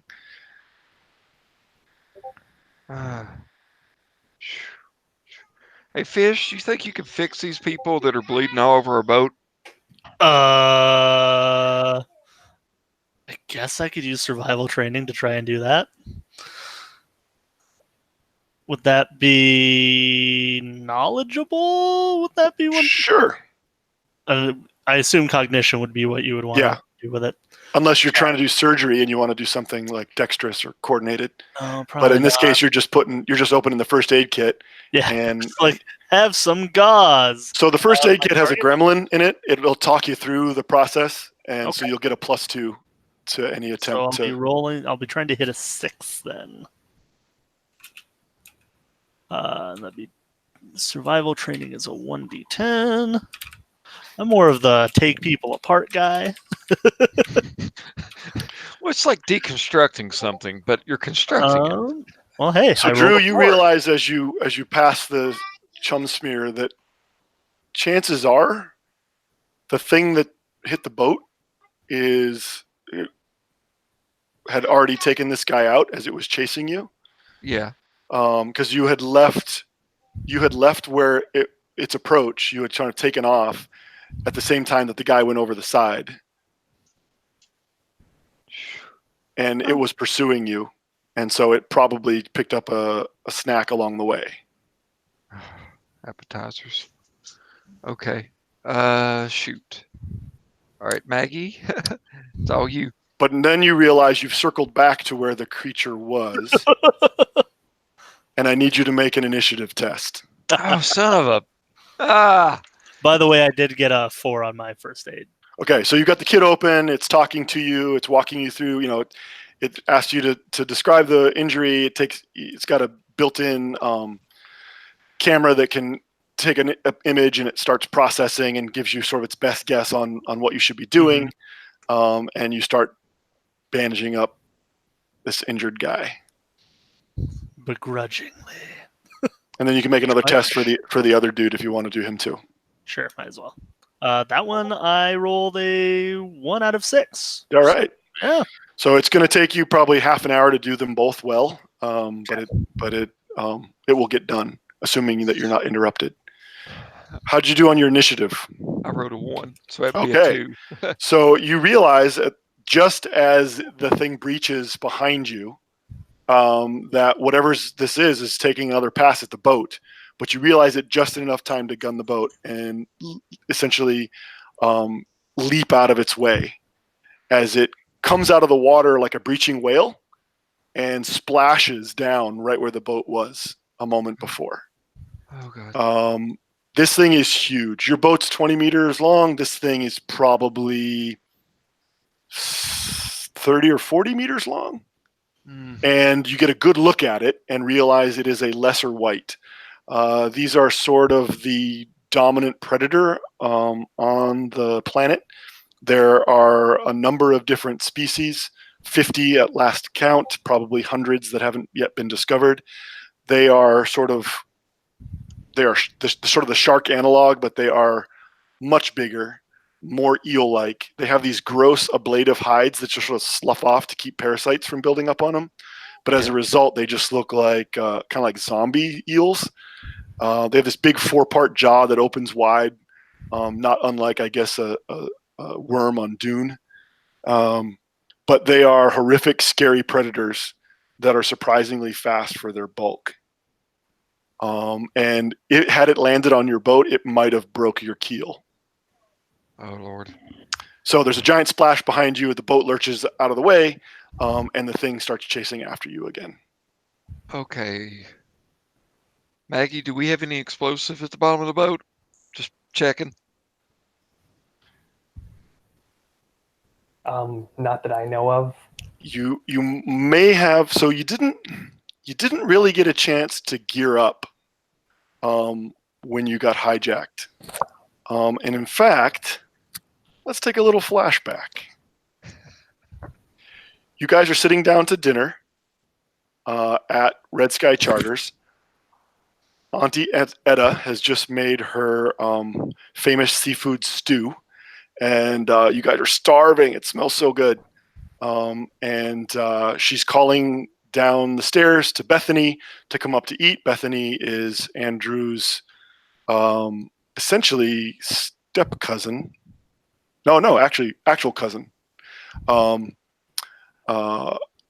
And she's about 9 years old. You are debating 2 hot topics. One is how you're going to make next month's mortgage payment on the compound. That's a perennial topic for you guys. Yeah. And the second is who's going to win the Hydra Shot match tomorrow. It's the finals between the Kingston Irie, the Harmony Irie, your hometown heroes, the Colonials from Haven, and the Tri-Town Tsunami. And it's a game that's played between 3 teams at the same time. And so if you're a native or have lived long on Poseidon, you can't help but becoming a fan. And the championships are tomorrow. So you're debating those 2 topics, sort of intermixed. How are you going to make rent, and who's going to win? I'm curious, what is your suggestion, and Drew, for making your mortgage payment this month? What are you trying to convince the rest of them that they have to do? What we need to do is to get some more equipment in to do promotional stuff. Like we need to work on filming, maybe even like get a professional drone crew in to show what you could accomplish with our, Poseidon guides. So you want to advertise? Yeah, that's good. Fish, you always have more pragmatic suggestions to make. Well, I Um, mean, Maybe less legal. What are you suggesting? yeah, I mean, well, hear me out, guys, but weren't those guys that like we shot? Well, I shot, I guess, but details. Weren't they like looking for something? Like, No, this is a flashback. So you oh, this is haven't a shot these guys flashback. yet. Okay, sorry, I misunderstood. This is a flashback I to mean, we before. could. This is a flashback to before today's little boat ride. Okay, I was sorry. I mean, we could. The local gangs are always, trying to, I don't know, get stuff disappeared. We could like You guys think he's talking about running guns again? That's like a perennial topic with him. saying like, I mean, someone's got to do it, and we might as well pay the rent. Maggie, since you are ostensibly a law enforcement officer, how do you deal with Fish when he goes off like this? Is it like fingers in your ear going la la la, or do you actually like? What do you tell him? I suppose at this point, since he's always talking about it and it never happens, I presume I have investigated it. First few times well, it has happened. That's the thing. Okay. You've managed to steer clear of it. Like I wouldn't say you've had plausible deniability, but you've managed to convince yourself that there was some level of deniability. And think about it, then you know where they are. Talking about this on Fish. But then you know where they are, and you know where to go to get them. Like, it's a win-win. They get off the street anyway, and we get paid. No downside. Okay. Fish, you do not There's talk a about this. There's a knock in at the front of door. me again. Do we understand each other? Fine. I'll get it, guys. Just figure us out. Hello? Okay. You open the door? Yeah. And you see a short, stocky fellow with a close cropped hair standing there. And behind him are two very large men who you immediately make as his bodyguards. You're not sure. And he says to you, "Is this Red Sky Charters? I would like to hire your boat." Hey guys, we're gonna make rent. Woo! No way gonna affect us. Yeah, sure. What can I help you with? Where do you want to go? Just as you open the door and start speaking to him, Auntie Etta walks by carrying her pot of stew. She eyeballs them, and then she looks at you, and she turns her head so only you can see her face, and you see like this tiny little micro shake, and she squints, and it's clear that she doesn't want you to work with these guys. She's just like, nope. And then she continues to move towards the table and puts the stew pot down on the table. I wish I could help you. I really do. But we have some problems with the OSHA equivalent of Blue Planet. And we're not up to code right now. And to be honest with you, like, you should probably check out. He looks around. He looks around and he says, "I have seen your boat. I do not think that you are necessarily worried about complying with OSHA." That hurts. That hurts. It does. So I slammed the door in his face and deadbolted. Okay, well, he tries hard to put his foot in the door, and you catch him unaware. So the door slams, but not before you see coming around the corner of the stairwell, because you're on your apartment area is above the actual office on the second floor. So you see coming around the bottom landing another thug, and he has Bethany by the shoulder. Ruh-roh. And then the door slams. And then there's a pause, and then there's another knock. Tuk, tuk, tuk, tuk, tuk. I really think we're starting off on the wrong foot here. Nice to meet you. I am Vladimir. Glad to be of service. I think you will now provide us with your boat. And he like looks meaningfully over his shoulder, and you see the big guy kind of squeeze Bethany's shoulder, and she grimaces, and tears are kind of streaming down her face. And then we flash back to the moment that you're at right now. Man, no wonder I shot these guys. I hope the guy that got 8 was the dude squeezing the shoulder. So Bethany and Auntie Etta and Uncle Digger are all back at the compound under the loving auspices of another few members of this group of thugs. And they forced you to drive them out here on the boat, presumably looking for something of significant value to go to all this trouble. Okay. So I guess we need to find out what's the eel shark has swallowed. And maybe that'll inform our next decision on if we can actually get it or. Well, you look over your shoulder, and there is your Silva friend, Maggie, looming over Dimitri, holding him in I'd say a bear hug, but it's more like an ape hug. Ape hug. What did that thing eat? You got to tell me. He looks at you. He can't really turn his head far enough to look at Maggie. I will make a deal with you. Okay. You help me recover, we will pay you very well.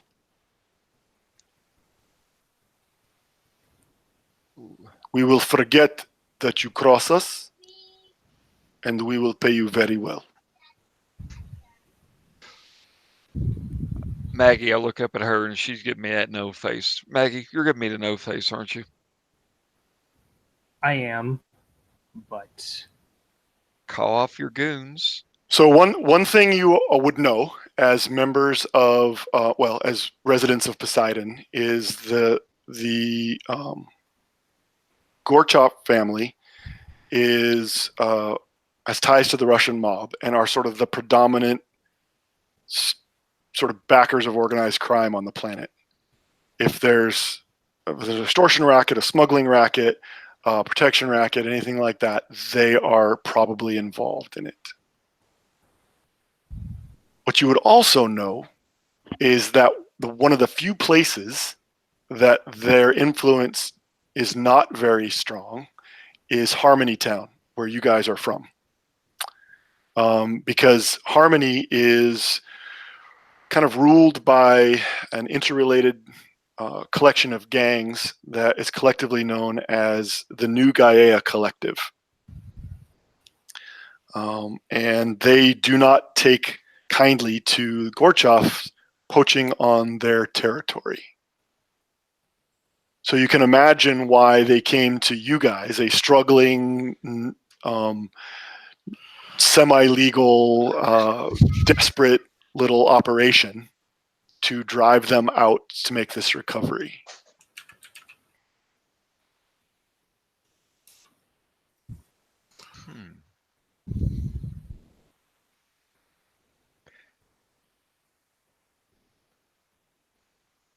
You still didn't tell me what was in the box. What that was. I think if I pay you enough, it won't matter that I tell you. Yes.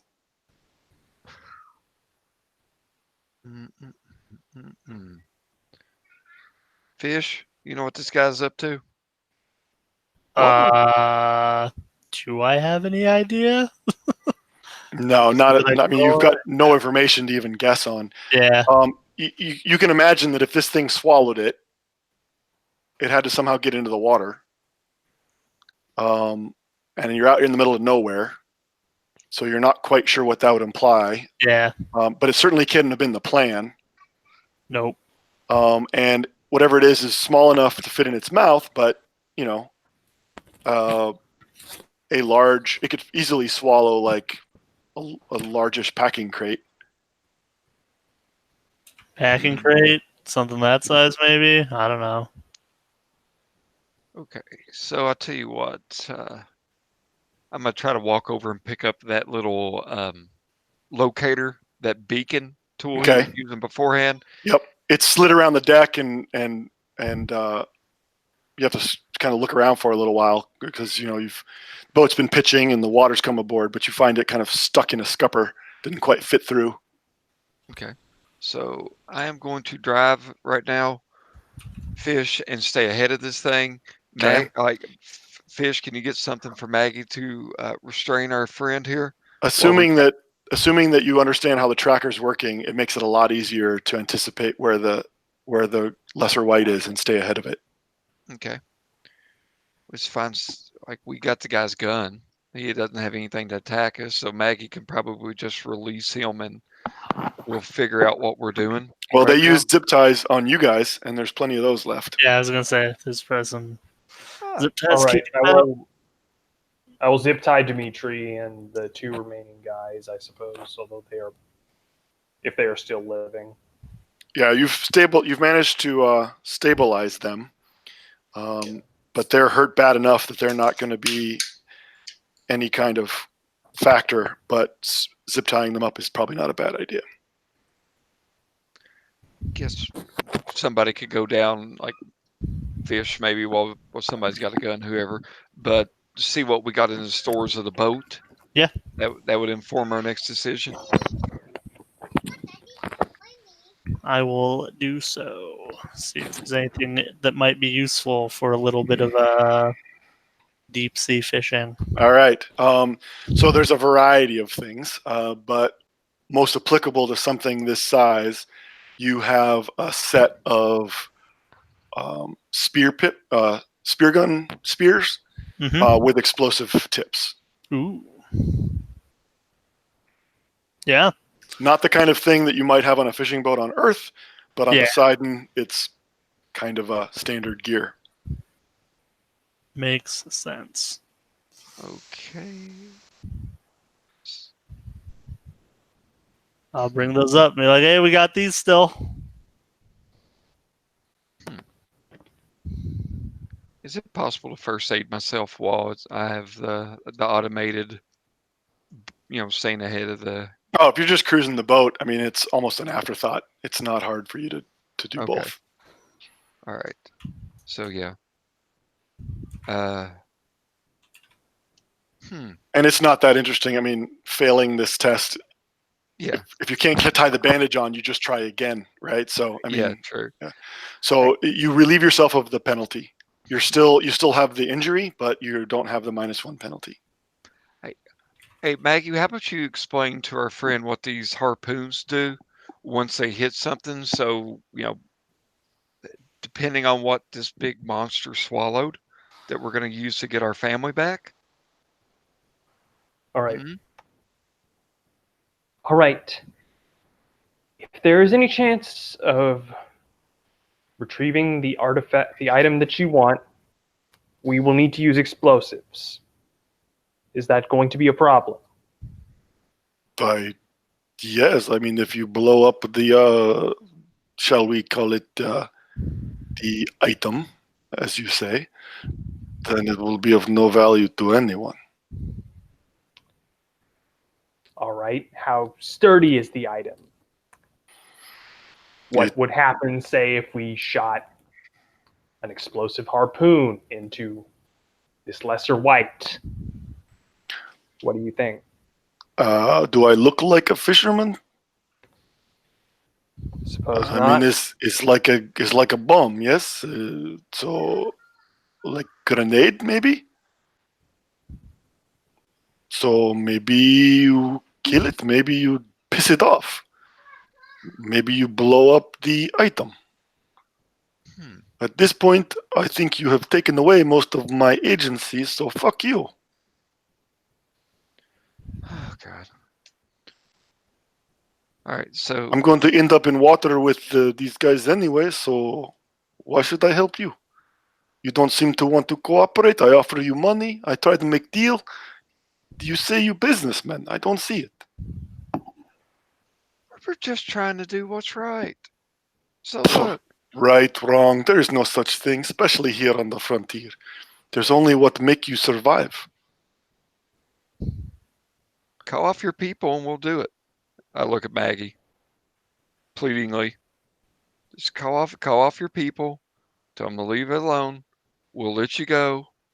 We'll take care of this. Yeah, see, in my line of business, you don't give up leverage when you don't have what you're looking for. So I make a counter offer. You help me recover material, this item. I will pay you handsomely. I will go with you back to the compound. We will release your family. We both go our separate ways. You with more money, us with our item. All good. Yeah?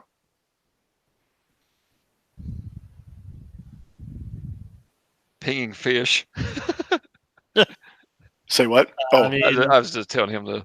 See, I'm not careful making this decision. I mean, I mean, if they stick by their word and they don't come back at us, worst case scenario, we can let the local organization know that they were working on their turf. You know, Sure. Like- So if you look at your second character sheet, you'll see that there are some social maneuvers. Deceive, persuade, intimidate. You could opt to use one of those on him. And just like hand-to-hand combat, I mean, you basically force circumstances on someone when you engage in hand-to-hand. You subdue them physically. The same thing can happen socially, right? You can persuade them, you can intimidate them, you can deceive them. It just depends on how you approach it narratively. Yeah.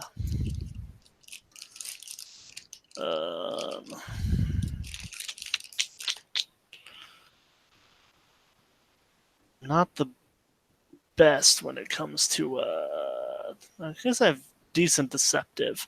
Let's see. I think somebody isn't Maggie pretty intimidating? Yeah. All right. I'm going to do GEO Warden and Intimidating. Okay. So I will just grab Dimitri by the neck and Dimitri, you are right. You are going to end up in water. And I will just start dunking his head under the water for a while. Okay, so you reach over the side of the boat, and Yeah. just splash him into the water. Yeah. Okay. I'll hold him down there for a while, then pull him back up. All right. Like I said, you will end up in water, Dimitri. It just depends on when. I can't let my friend Drew here do this crime, even to save his nice family. I mean, so I will make that roll. Okay, so go make that test. Yeah. Use intimidating 4, and you said you're going to use warden. GEO So that's Warden. 2 dice, a total of 7. Yeah. So I got a 2, so that'll be 5. Oh, excellent. So he's after the second or third dunking, each one progressively longer. He comes up choking and gasping, and he's breaking. I mean, he's clawing at the railing, trying to hold himself up. You're just way stronger than he is, and he's breaking his wet fingernails and starting to leave blood smears on the side of the thing. But he's looking over his shoulder the whole time. He's not it's not really about being in the water. He knows what's in the water, and every time you hold him down there longer and longer, he begins to panic more and more because it's not the water that he's afraid of. So Dimitri, are you going to make any calls? Okay, oh, this is enough. Please, bring me back in, please. I do. Okay. Look, let us be reasonable. Just help. I will help you. You help me. I will let them know that we are working together. Look, I will call. Where's my device? Does he have a device that I know He's of? reaching over to Drew because he was using it to track the progress of the creature. All right, so we can see him do this in front of us. Yeah. Okay, so you watch over his shoulder. It puts it on essentially on speakerphone, and he gets an answer. from one of his henchmen back at the compound. They are speaking in Russian. And then when you cuff him on the side of the head, he starts speaking English. And he tells them that you are being cooperative and that they are in the midst of recovering he makes a mistake here. He says the Long John, and they'll keep you updated on their progress, but under no circumstances are they to harm their hostages. Do we know, would our characters know what a Long John would be? Yes. So the reason why the planet is in the midst of what amounts to a gold rush is because of longevity matrix ore, a xenosilicate. Yes. It is a material that is mined from the seafloor that has turned out to be an excellent template for genetic engineering, so much so that they're able to arrest the aging process. It's essentially immortality, and as a result is driving the economic boon that is exploiting a planet that's in another solar system. Yeah. And so, it is the most valuable thing in the known universe.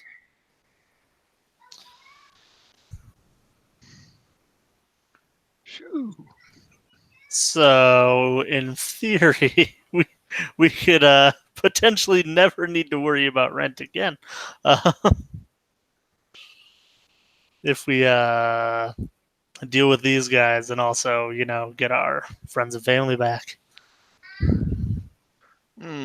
If we, I'm more worried about the friends and family thing. Yeah. We'll figure the rest out as we go. So, with him cooperating, is it possible for us to devise a means to use one of the harpoons to anchor the creature and the other one to shoot, say for example, I don't know if I got an anchor or there's any kind of line or something like that, but we harpoon it just to stick, and then we use the other for the killing blow and hopefully get that stuff out of it before it sinks to the bottom of the ocean? Yeah, you have harpoons that aren't explosive. You have big spears, essentially, and you have bioplastic cable that you can tie them off to the boat with. So you have the hardware to do it. It's just a matter of whether you can manage it, knowing just how big and strong these things are. Anything you're going to stick it with, it will probably be able to rip out of its hide just with its mass. So you're probably going to have to really damage it or even kill it before you can hope to tie it to the boat effectively. Okay. I do have fishing, but I don't know if that's going to be much of for harpooning. Yeah, that'll count. Okay. You can go on a Nantucket sleigh ride, right? You can harpoon it and then just sort of follow it around as it drags you through the water. But if it tries to get free, it's probably going to be able to pull the harpoon out of it. If you try to resist, if you go with it, it'll drag you along. Okay. So, Maggie, fish, as much money as that's worth, that's just more money, more problems. We'll get this, we'll get our family back. If we get paid for it, that's great. I'm sure our friend here has seen the light. Smiling. Yeah. So, any counter offers here, crewmates? Seems good. Let's go fishing, I guess. Maggie, are you cool with this? I can spin it. We can work it out. Okay. See, that's what cooperation does. So, all right. So, I guess I would know the best means of doing something like this. So, maybe we could kind of chum it to one specific side of the boat, so we could get more of a broadside towards. Give me a fishing test. Okay. Fishing test. And would that be resourceful or would that be intuitive? I guess that probably intuitive. Either one. It depends on how you approach it. If you're looking at the resources you have and approaching it that way, versus just trying to figure out how to anticipate its behavior. Yeah, I'm just looking at the resources we have. Yeah, so- I'd go with resourceful. Okay. And that is a 2. So yeah, I mean the target number would have been let's see, 8. So Oh yeah, wow. Yeah, so you can have either a narrative benefit or a +2 forward. I think in this case a +2 would be useful. yeah, for the fishing itself. Right. Yeah. So you have maneuverability over the creature, not because you can turn sharper, but just because you're faster. So if all you're doing is trying to stay ahead of it, it's not going to have a chance to catch up with you. It seems interested in the boat. It keeps following the boat, but the farther away you get, the less interested it seems. And then when you came back to check out to find the missing guy, or when you slowed down to dunk Dimitri in the water, it seemed to catch up to you again because it's looking for a meal, or maybe it's feeling like its territory is being challenged or something. But it's definitely interested in the boat. So you can lure it with the boat while simultaneously staying out of its range if you're concentrating on your driving. You're definitely going to have to keep it from sinking after you kill it, but you're also pretty sure that if you try and tie it to the boat before it dies, that could be problematic. It could capsize the boat, or it could just rip out the harpoons or whatever. So you're feeling like you're going to have to kill it, and then before it sinks, just like in the old whaling days, you're going to have to secure it to either floats, buoys that you have down in the hole, or tie it off to the boat. But you're going to have to manage that timing carefully, and it's going to require essentially 3 things. You're going to have a good lookout, you're going to have a good driver, and you're going to have someone with a steady hand on the spear gun. Okay. Seems good. Who else has got fishing? Not I. I've got predator behavior. That sounds like you'd be a good lookout. I'm a weapon specialist, so I assume I'm going to be weaponing. Okay. So I'm the boat. So yeah, let's go ahead and get all the stuff we need out of the cargo hold, the buoys and whatnot. We just have that laying on deck, kind of. Yeah, just have everything up there and ready.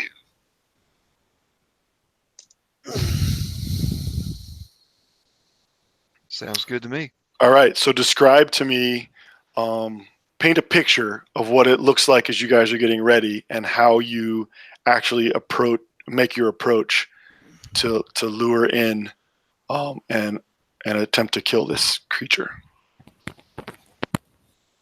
Okay. And So, are you going to put Dimitri to work, or are you going to leave him tied up?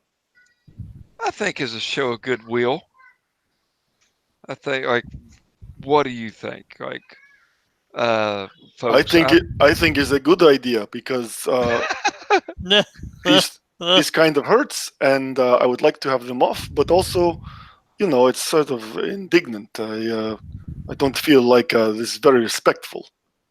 well, Oh, you mean like taking our friends and family and It's taking them just hostage business. to make us? Yes, just business. It's just business, but Well, now, just remember, it was also just business when I plugged your dudes. but now we are business partners, which is different. We must show respect. Yeah. Yes. See, you understand. Hey, you stay respectful, and you'll stay whole. So I'll go. I'll go ahead if everyone gives me the nod to go ahead and do it. I'll cut his ties. Yeah. He If makes a everyone big is ceremony fine out with of it. rubbing his wrists, and he smiles to you and says, "How can I be of service?" There's a brittleness In to my his mind, I'm just like, well, we could use bait. Yeah, there's a brittleness to his words, though, and he's looking around with like wide eyes.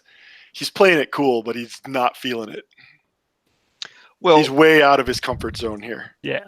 we are basically, if we've got all this equipment here on the deck, I think if we kind of secured it just a little bit to where we could easily access it, but in case the thing rams into us, and then everything we need goes flying off the boat, that's not going to be good. So if he can be at the ready to get us the buoy, give us a reloaded harpoon gun, whatever, right? Just keep him as an extra set of hands. Okay. He nods and he kind of looks through the gear and asks some questions about the plan. And then he says, I guess I am ready as I will be. Great. All right. So I need a driving test Okay. at -2. All right. Driving test. I am going to need a lookout test. All right. And then basically you are letting the harpoonist, what do they call the harpoonsman?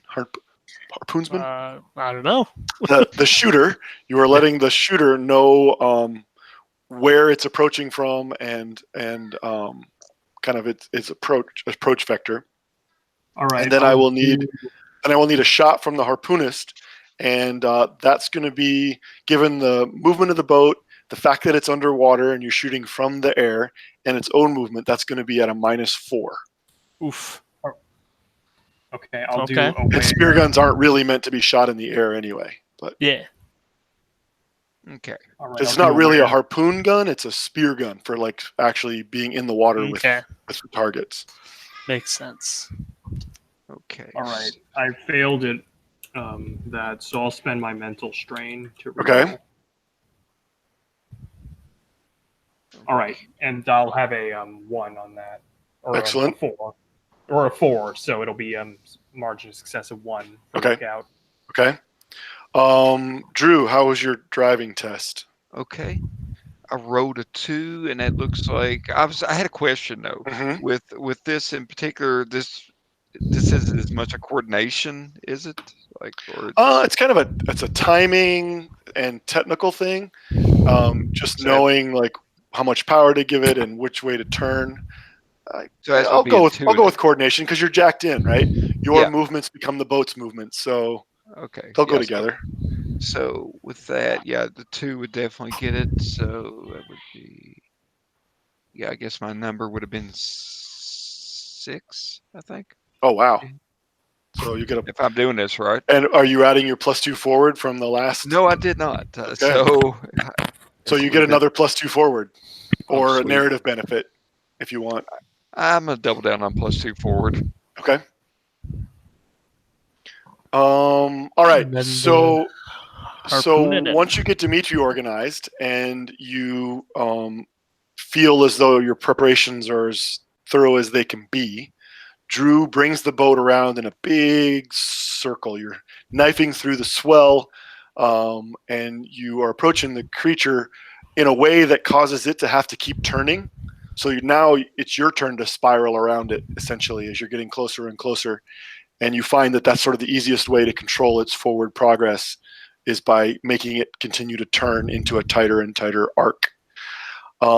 You're up in the bow, Maggie, and you have some binoculars and you're looking from height vantage, and you are tracking the ripple in the water and kind of guiding both the boat and being ready to give the harpoonist the signal. Fish, you are in the stern because you're going to make a pass, right? Yeah. You don't want an explosion to be ahead of you. You want the No. explosion to be behind you. Yes. So you go zipping by at just the right speed because of the driving skill and the careful direction from the lookout. Go ahead and make the attack test. Okay. Remember, it's at a -4. Yep. Which makes me go from a 6 to a 2. So we'll see how this goes. Do you want to spend any of your strain to raise the value? Yeah, that'd probably be a good idea. I know I spent one earlier. This So I've got a 2 in the bubble for mental and a 1 in the physical. yeah, I feel like in this case you could choose either one. Okay. So I'll spend a mental, I guess. Okay, so it's now a 3. Be a 3.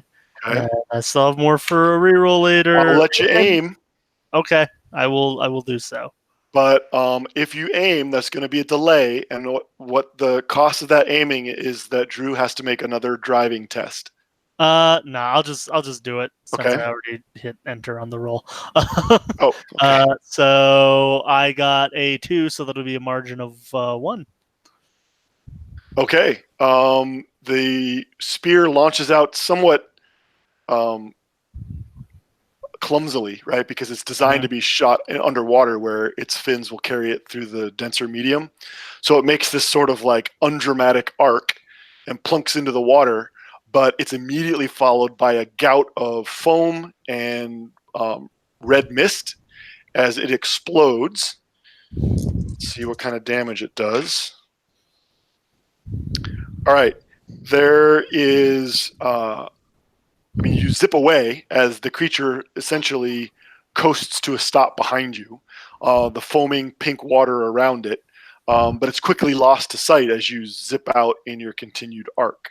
So you're not sure exactly the state of it, but as you continue to watch, Maggie, you see sort of splashing fins and whipping tail. So it's not dead, but it's certainly not swimming normally. What do you guys want to do? Do you guys want to make another pass at it, or? Yeah, it sounds good to me. So while it's maybe even go on the offensive and try to drive by it. All right, then let's have a repeat. How about Maggie, you go first to see if you can provide direction as to how to approach it, like how's the body oriented and which way is it moving. All right. This time I'll get a 3, so that'll be 2. Okay, so you direct Drew. Drew, give me a driving test. Okay. And you're going by its speed, or are you going to slow down? I feel like slowing down would be If you a slow better down, shot. if you slow down, I'll give a +2 to fish, and it's a -2 to your driving because it'll be harder for you to get away if something happens. That's fine. So I got I guess 3 out of 6 on And I that. think if I remember right, +2. you still have a +2 carrying Yeah. forward, right? Yeah. So that'd be, I guess, with the +2. So I guess that washes. Yeah.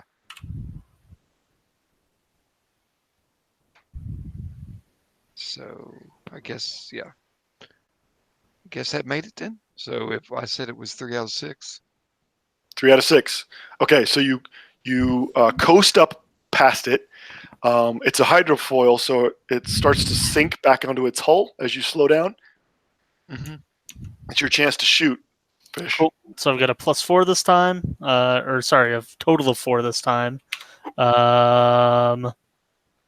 Looks like I got a 4 on the dot. Okay. You hit it. Let's check damage. There's another explosion. But there's a complication because you got it on the dot, right? Yeah. You forgot to disconnect the spooling line because your spears usually have a string on them, right? Yeah. Give me a coordination test, dexterity based if you have anything, or the spear gun gets jerked out of your hands as the boat goes whipping, or as the boat accelerates and pulls away. I don't think my grace or acrobatics would come. Probably not. Do any of my unknown, mysterious, or secret skills come in handy in this situation? No, those are more like the things that go Doing with your terrible previous things? trade. Yeah. Well, your previous trade. Yeah. Let's see. So if it's just going to be an attribute test, you would do against coordination. So take a base of 5, add your coordination, and roll 1 die. Yep. 6 out of 8. So you succeed. Yes. You manage to thumb the release just as it spools out. It starts to make that sound that a drag on a fishing pole makes as it goes zipping out, and you thumb the release, and the whole spool just drops into the water. but you manage to hang on to the spear gun. Okay. Sweet. You make another pass, and Maggie, you see the thing is moving pretty lethargically. It's not even trying to pursue the boat now. It seems to be trying to swim down, but then keeps coming up to the surface. You can see there's flashes of movement and a little bit of foam and little wakes around it as other organisms are attracted by the blood, and scavengers start to converge.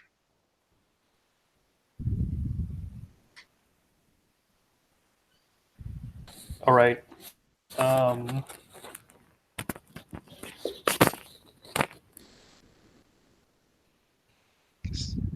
Sounds like it's time to hook them. Yep. Okay. So are you guys going to move up on it and try and secure it, or are you going to make another pass to try and finish it off? I say we just hook it. Like, Hmm. I don't know that we necessarily need to give another pass. If the Can I scavengers make, like, are already, Can I make like a predatory behavior? Yes, that would be perfect. Cognition. Yeah. Okay. So I will do either savvy or wise plus. I'd go with predator. savvy. They're the same. Doesn't Okay. matter, but, I got a 1, so that'll be 3.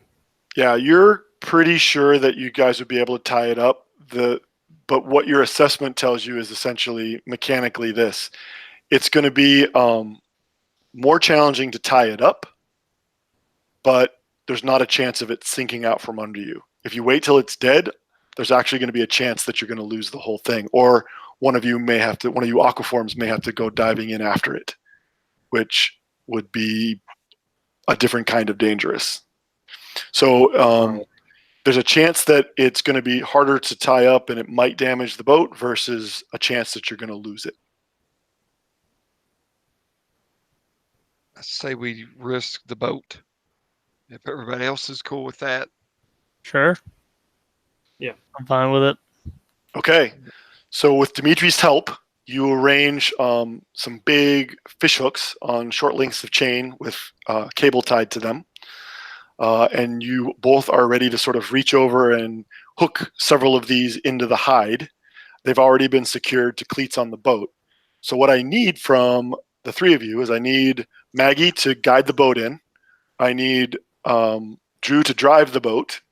And I need Fish to actually do some sort of just basic coordination test, dexterous, because I don't think you have a skill set that applies to hooking a giant fish. Not that I know of. Not a lot of that in the spy industry. Right. Okay. All right. So I guess Maggie first. Or is it just the boat? Pretty much. Maggie can go first. It makes sense. All right. Can I still do predator behavior? Yes. All right.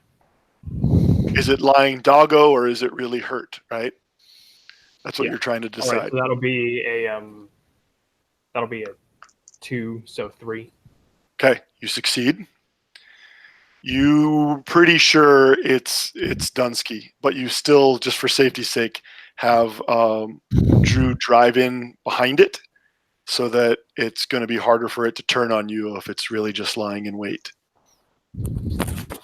Okay. Drew, go ahead and make a boat test. All right. Boat captain test. Okay, so I'm doing this right, 6 south 6. And at the speed you're going to have to go, you're going to be dropping off of the hydrofoils and in onto the hull. So it's going to be much more sluggish maneuvering. So I'm going to say it's at a -2. Okay. For the kind of fine maneuvering you want to do. All right. So let's see. Well, the lowest number I rode was a 6, so I'm trying to figure out how bad I failed at. Well, what was your target? I had dexterous. Boat captain at 2 with dexterous. You had boat captain at 3. You Yeah. had dexterous at 2, which gives you a 5. You're jacked in, so that's +2. So you're at a 7. It's 6 out 7 then. I didn't. And you were at a -2, so that's a 5. Okay. And what did you roll? I rode a 6. You rolled a 6. You can re-roll. I will strain it.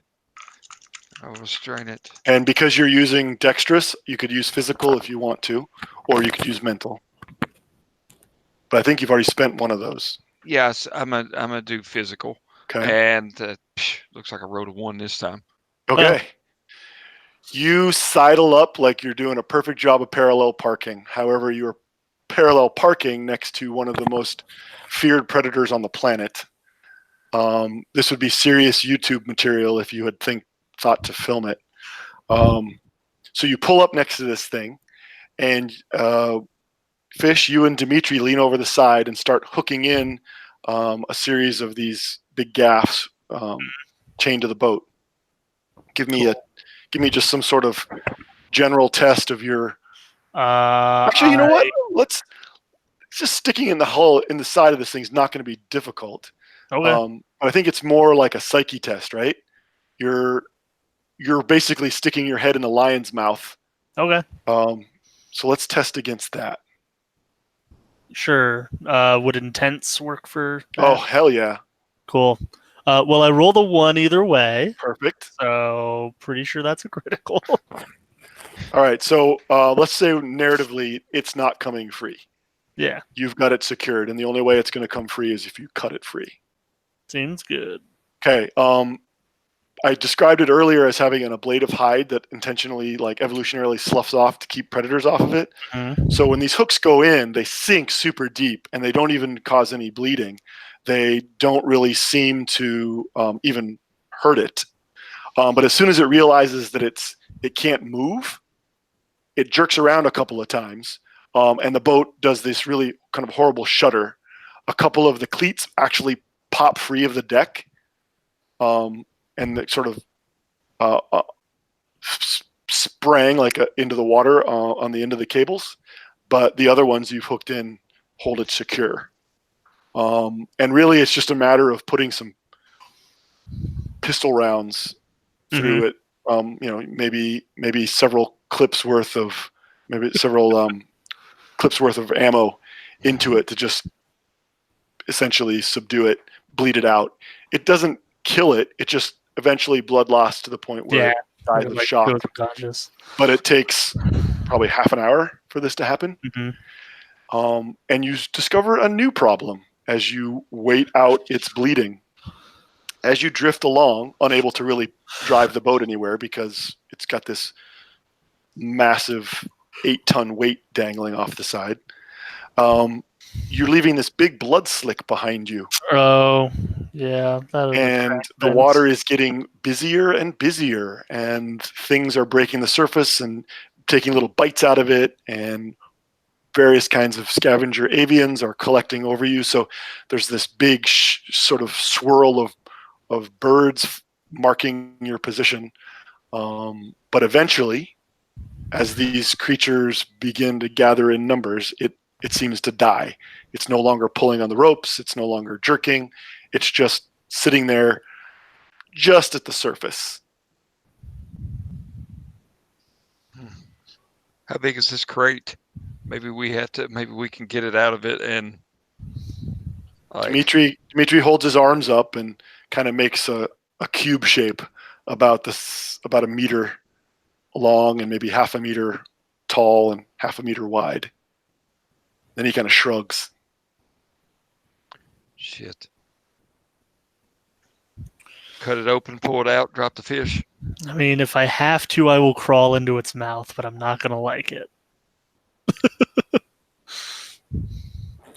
Do we have any really strong cutting things to, like maybe from the top? You've got knives, which would be, kind of like trying to cut open an elephant. Yeah, that seems difficult. There's some axes that you use for when you're camping. No chainsaw, huh? No chainsaw. Well, we could make a test to see if you got one on board, because you're sometimes out camping. Sure. And doing You never know when you need a chainsaw. What kind of a test would that be? Yeah, let's just do a luck test. Let's see if you got. I'll say there's a 10% chance you have one on board. This is like if you roll like a 1. I'd roll the 1. All right. Yeah, there's an electric chainsaw down below. I told you guys we would need that. Honestly, it is not that uncommon for large prey fish to have to be pieced up before you can load them aboard or even sell them at market. So it's really just a big meat knife, big electric carving knife, but it's essentially just a chainsaw because they're easier to come by. So as you come, there's I guess if this was a movie, you'd be staring down at it and you'd all be looking at each other, and then there'd be a smash cut to the next scene where you'd hold this thing up and then you'd dive into it. So someone has to climb over the side and stand on this thing and start to hack at it with this electric saw. Oh, Lord. Sure, I'll volunteer. Everyone touches their nose. Is that what I'm hearing? Yeah, I was going to no-nose it. Fishboy will do it. He doesn't give a shit. He'll do whatever. He's like, Okay, so Fishboy climbs over the side. Your weight on the thing sort of compresses the slimy, ablative skin so that you're knee-deep in the water, thigh-deep in the water. And this water is slimy and bloody, and there are things swimming around in it. And he's tied off. Okay, you've tied him off. Definitely Good call. tie off. Yes. Good call. So that obviates me asking for any kind of roll. I put on my PPE. Falling in. There are enough gathering predators that you both need to start sort of guarding him. Either using the pistol or any weapons that you might have stored below. It's reasonable that you have a couple of firearms in the boat. I mean, it's Poseidon after all. Yeah. And so you are actually standing watch over him. So here's the deal. It's going to take you a while to hack into this thing, and then because you've never dissected one of these creatures before, it's going to take you a while to find what you're looking for. So I want you to make a test, and we'll see what kind of action value you get. And that will determine how many creatures they have to protect you from. Okay. Sorry, what kind of a test? Well, what do we got? What is? I've got a weapons specialist. Let's go. I'm feeling. I don't know if this is my. Once again, don't know if this pertains to my secret profession. I'll say you can go with the unknown. Sure. Why not? Sounds fun. In my mind, I'm just thinking anatomy. You are surprised that you recall something about basic Poseidon anatomy that makes you realize that these things have what amount to 3 stomachs. Okay. Really, they're just progressively more caustic digestive organs. Yeah. And so you have to make a guess as to which one you are going to cut into, or where along the length of the body you're going to cut into. One, front, middle, or rear. And I'll give you a bonus or a penalty based on which of those you choose. Okay. So it was eaten. It wasn't eaten recently. Yeah. But it was a 3-hour drive to get out here. Hey, what about that? What about the tracker? If we held a tracker over it? Yeah, with that. There you go. All right. So now someone give me electronics technician instead. I also have that. I know. I'm looking at your character sheet. Okay. So that would be a 7 out of. I'm assuming I'm using knowledgeable. I think knowledgeable works. I think intense would work if you wanted, because this is super gross. Okay, and we'll use intense. And you're surrounded by, they're not nearly as big, but all these other things have teeth and they're shooting into the water around you, and you can't really see them coming, which is what usually bothers people about life in the ocean, is you can't see it coming. Does the device itself give me a bonus? It just lets you do it. Just lets me do it. I guess I'm gonna have to re-roll then. Uh-oh. Which will be my last. Your last mental strain. My last mental strain. I will be tapped out. That's much better. So that would be a 2 out of 6. Okay, it is in the rear third of the creature. So it's been digesting on this Back thing. there for a bit. Wow, yeah. Cool. So you have found it. You know where to cut. Give me a psyche test for intense, because Okay. this is just gross. The saw is spitting water. Oh, obviously it's spitting water because you're using it essentially underwater. Ooh, I failed that one. Okay, let's move your sanity track down to shaken, because this is gross and there's things brushing against your leg and something just bit you and you're getting gobbets of flesh like spit out by the chainsaw. Oh god, it's in my mouth. It's in your mouth. They're going, it's like, and it's not sushi. It's basically spitting. Have you ever seen someone feed like trout in a pond where they throw that kibble out Yeah. and the surface of the pond just swarms? Well, when your chainsaw starts biting into this thing, there's gobbets of flesh going out of the water, and it's just unnerving as these things surface, and you can't even see what they are, but they're all just gulping it down. The birds are flapping in your face. Like, this sucks. I love it. And these guys, they're simultaneously grossed out, I'm assuming, but also find it probably hilarious. Oh yeah. Go ahead. I'm making new memories, guys. It's fine. But you failed that by how much? By 1. Okay. So each of you has to succeed in one defense test as larger creatures, because most of the things are smallish and aren't really a threat to him. But there's a couple of bigger things that are showing themselves. You see wakes in the water. You see fins flap. So both Maggie and Drew need to take shots. And you're going to be at -2 for movement and the fact that they're below the surface of the water. Okay, and could I use survival training? Of course, I only got 1 in that, I guess. So. For the shooting? Yeah. I think Unless you want me to go for fishing. you could. I'll let you use fishing. You've also got. Oops, wrong character. I think you've also got. You could use GEO military. Okay, yeah. Because you were a trained soldier. Okay, so it would be, and I guess that's. I mean, you were a pilot, but they all have to learn to shoot. Yeah, and I guess that would be dexterous. Yes. All right. So you said -2. Mm-hmm. 8, so you're shooting at a 4. Oh my god! Like I just wrote another 1. Like I swear to God, it's these red market black dice. It's all right. Like, That's good. I can't roll to save my life, so it's good that someone can. Right. All right. And I'll do sniper precise. Oh, perfect. And I got 2, so that'll be 2. Okay.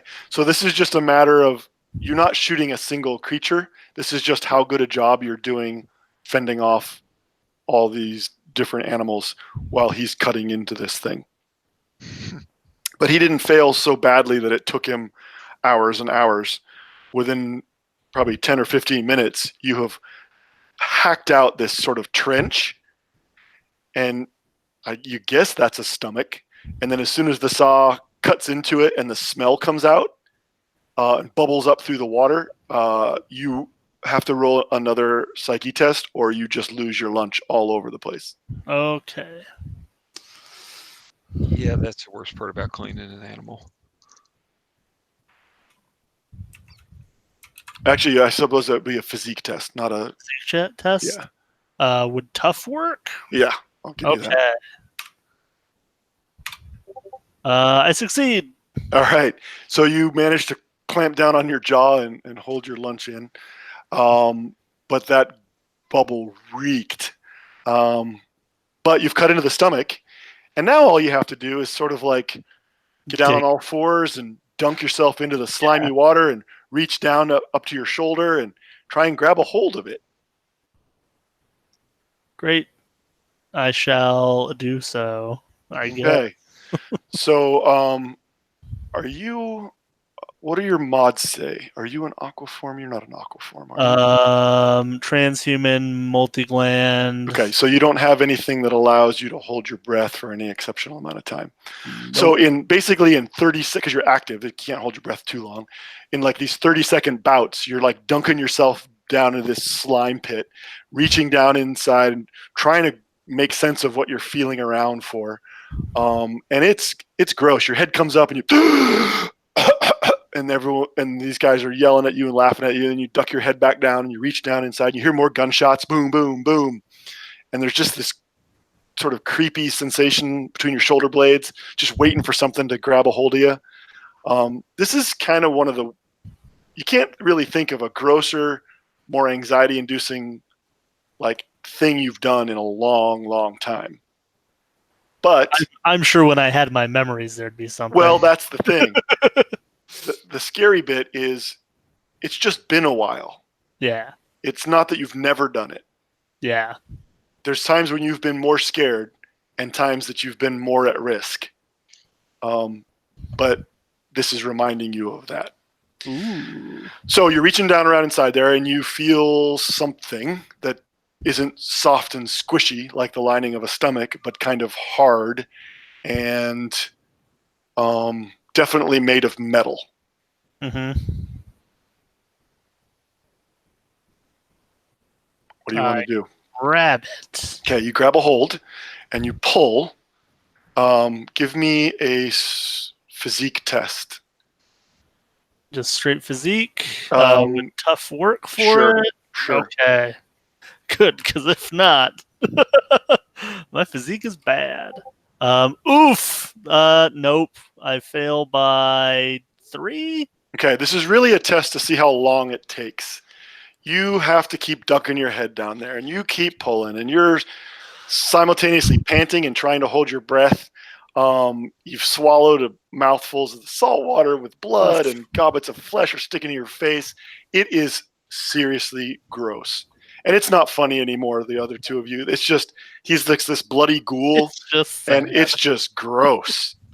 And you're pulling, and suddenly you get some leverage on it, and it comes up, and you're holding what you realize is a longish manacle that seems to be attached to something large still below the surface, but the other end is attached to this half-digested remains of a forearm. Huh. And then you continue to pull, and you have to like get the chainsaw back out and do a little more hacking to enlarge the hole. Okay. And then you pull out this large plastic case that's probably 1 meter long, and maybe 1/2 meter tall and 1/2 meter wide. So this has really just been that scene from Pulp Fiction if Jules was having to cut his way into a fish. Yep, basically. This is some repugnant shit. Yep. Yeah, you guys pretty much have never seen anything grosser than this. That I know of. Yeah. Well, I think this may still be the grossest thing you've seen. It might not be the most dangerous or the most Fair. anxiety-inducing, but it's definitely the grossest. I'll show you how much I love you, fish. I'm going to reach begrudgingly my hand out for your hand to help pull you into the boat. At first, I jokingly hand him the half, digested hand, and I'm like, "Oh no, you want it?" It's like that scene from It when he's waving. And then I chuckle to myself, and All right, give him so my he pulls back and stumbles when you let go, and he's holding on to this gross, bloody hand. It's super shocking. But then there's a big thump as you drop this case onto the deck and climb over the side, trailing Icar. You look like something from Dawn of the Dead. I mean, you are sopping wet for a month. sopping wet, and just super gross. I'm just gonna and live. strangely, the upper half of your body is worse than the lower half because the lower half has been rinsed off. Yeah, from all the water. At least in part. The upper part is just all chainsaw gobbets and spattered blood. All right. I told you we should have bought some face shields Proper PPE is important in any workplace. Dimitri looks at you and goes, "You are a badass." Sometimes. Like totally sincere. Well, yeah. So it's our unhooking us, Dimitri. So we like He frees the cleats, and the thing just starts to drift away. The boat and it start moving apart, and all of the creatures kind of continue to swarm around it, and stop swarming around the boat. You've got most boats have like a hose that runs from the water, so you're kind of hosing yourself off, leaving a blood trail across the deck and down the scuppers into the water. Finally, you turn the hose on the case, and as it rinses off, the first thing you notice is it seems to be made of some kind of ballistic plastic. And there's a big yellow logo on the side for Gendiver, which is one of the incorporate city-states that has mining operations on the planet. The manacle, which I guess is no longer attached to the forearm, is dangling from a large handle. And you can see that there is a little control panel on the outside that implies that it's a climate-controlled case. And it seems to be powered up. Well, a deal seems like a deal. I definitely don't want that big hypercorp after us. So, Dimitri, we cool? He looks at you. He says, "We will see. We will see." All right. So let's take a pause for a second, and I want to ask you guys, what is your plan for the length of this event today? So we're closing on 3 hours. It looks like. I can keep going if that's I had what you planned say. from 3 to 4 hours, and I just wanted to make sure I wasn't messing with anybody's schedule. I could go longer. Okay, so let's take a bio break, hit up the bathroom, and then we can come right back to it. Cool. Okay. Sounds good. Right.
Hello, I'm back.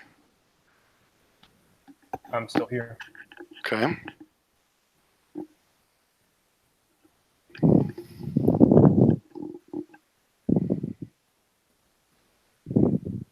Adam, Ryan, you guys online? I'm Ryan. Oh, yeah. sorry. John, I thought it was John. I thought it lit up. Oh, it's my own thing lighting up. So Ryan, where are you located? Around Houston. That's cool. I've been to Houston once. It's probably hot there already, huh? This time of year? Yeah.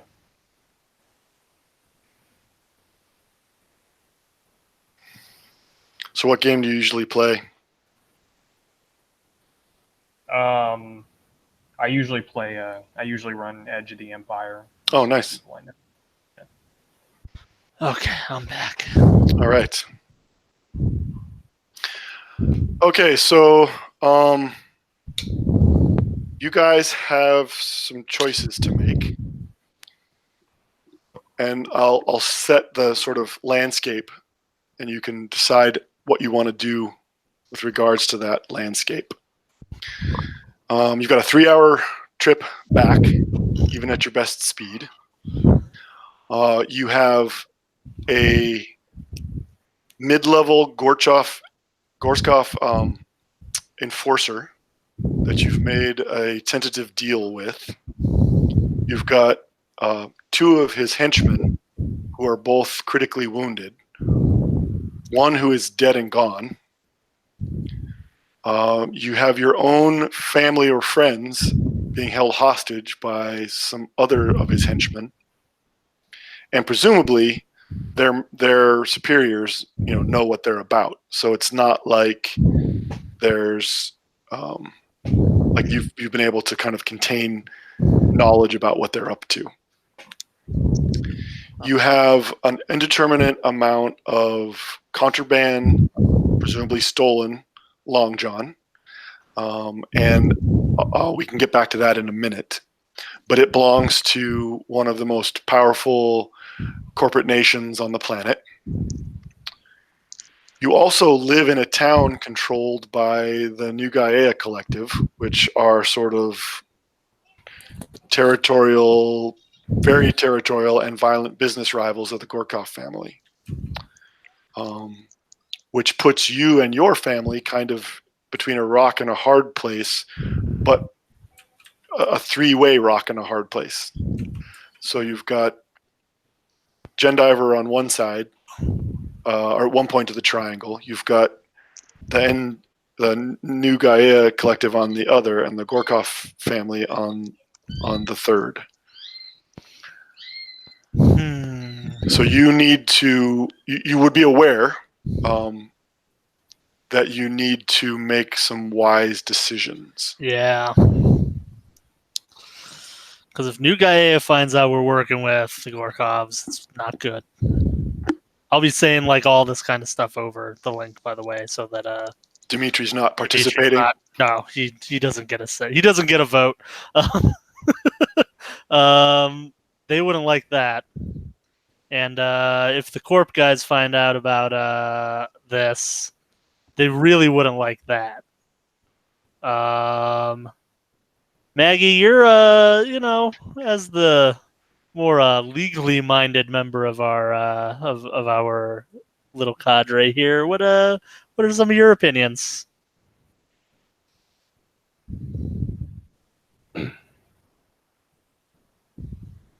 I mean,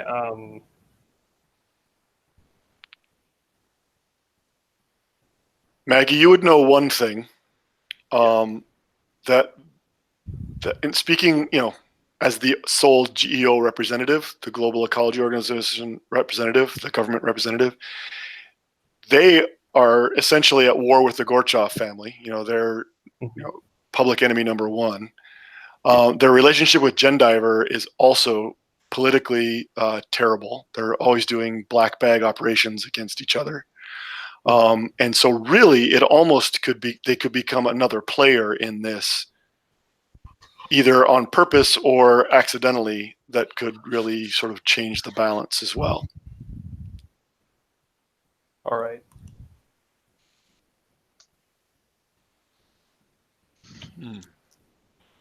Yeah, this is not good.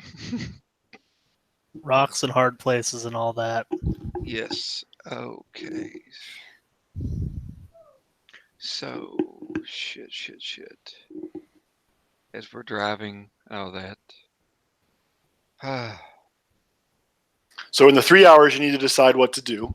I will say that as per your tentative agreement, and his promise to his henchmen, Dimitri calls your compound and reports that they've recovered the item and are headed back to port, ETA about 3 hours. All right. Okay. I feel like, you know, the downside is we're going to have to figure out how to make rent, but like at this point we're unwitting, you know what I mean? So if we don't Yeah. benefit from this, we don't, you know, what are they gonna, like, what can they say? Like, the guy hijacked us, took us out there, threatened our family. Yeah. And that's it. So I mean, if we don't have any better ideas, I feel like just foregoing payment may be a saving grace. But then again, that's, you know, we got to hustle tomorrow. Yeah. Kind of deal like that. But we weren't counting on this money anyway. So someone, I think several of you have native culture or harmony, might even have Harmony Town. I I'm got. forgetting. There's Not maybe a different character than any of you have. I do have native culture. Okay, native culture would work. Oh, you have Kingston Town. Sorry, that's a typo. That should be Harmony Town. Oh, okay. I need to fix that. It's basically local knowledge about Harmony, the city you live in. All right, so it would be 3 for Kingston Town, and I guess that would be intuitive. Or no, it's cognitive, wouldn't it? That'd be You could use intuitive. I think that's appropriate here. okay. Basically guessing how a group of people are going to react. All right. And I wrote a, let's see, so it'd be 3 and intuitive, so it'd be 7's the number, and I wrote a 3. So you made it by 4. All right. So you know that the collective is, if they find out that you worked with the Gorchovs, that's going to go bad for your family and for your business certainly, and your family probably. Even though Auntie Etta is in pretty tight with the native community, she is a staunch opposition to the collective, but they leave her alone because she is just so well respected and liked by the community.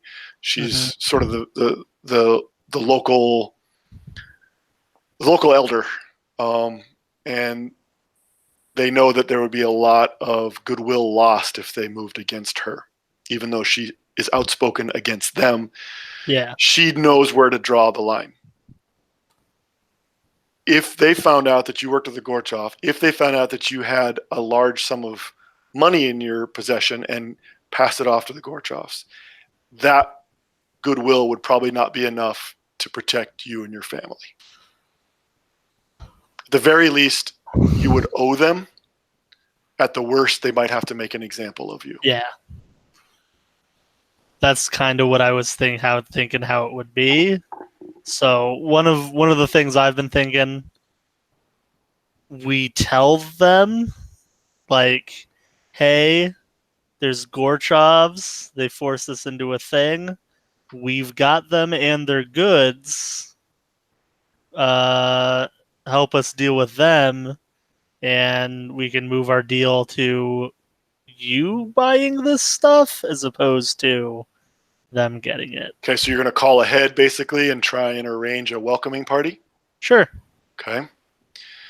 I don't know if I'm the best guy to do it, but Maggie, I need you to make a test against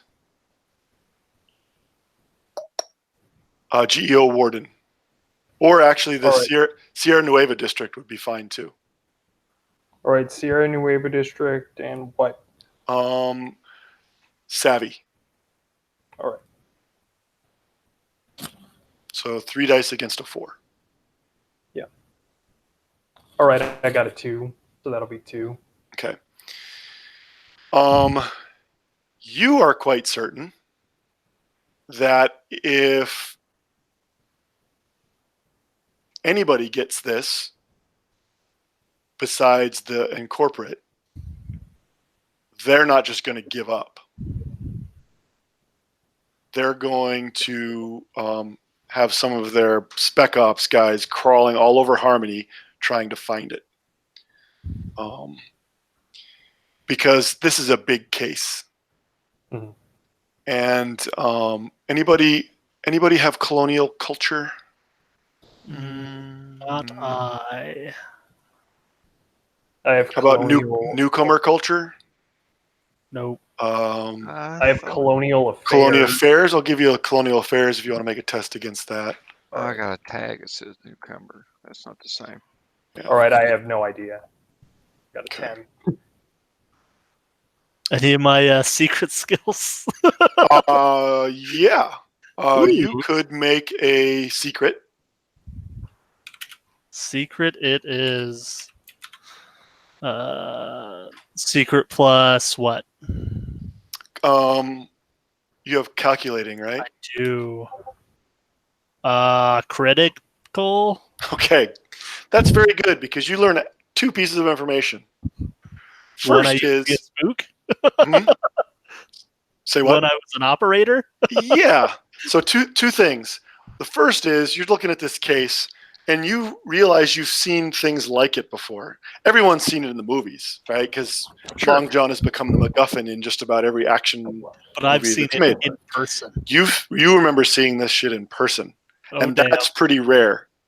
Because Long John ore is one thing, right? You Yeah. can see it in sort of mass amounts when it's being processed, but it's just refined ore. It doesn't need to be climate controlled until it's processed into This wafer. is the refined. This is refined, Oof. and assuming that the contents are even half of the mass of the case, you are talking about like the kind of wealth that creates its own gravity well. This Damn. would shift the fortunes of the collective. This would shift the fortunes of the Gortkov family.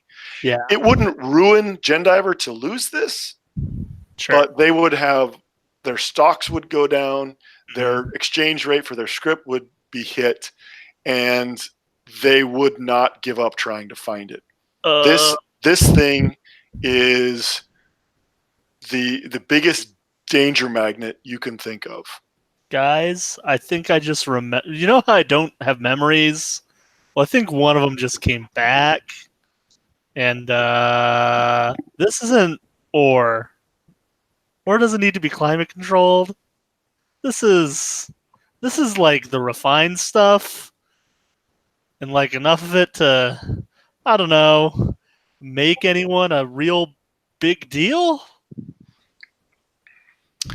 Second thing you realize, is that if you were Gendiver and you were transporting this extremely valuable cargo, I mean, you have no idea how it ended up in the water.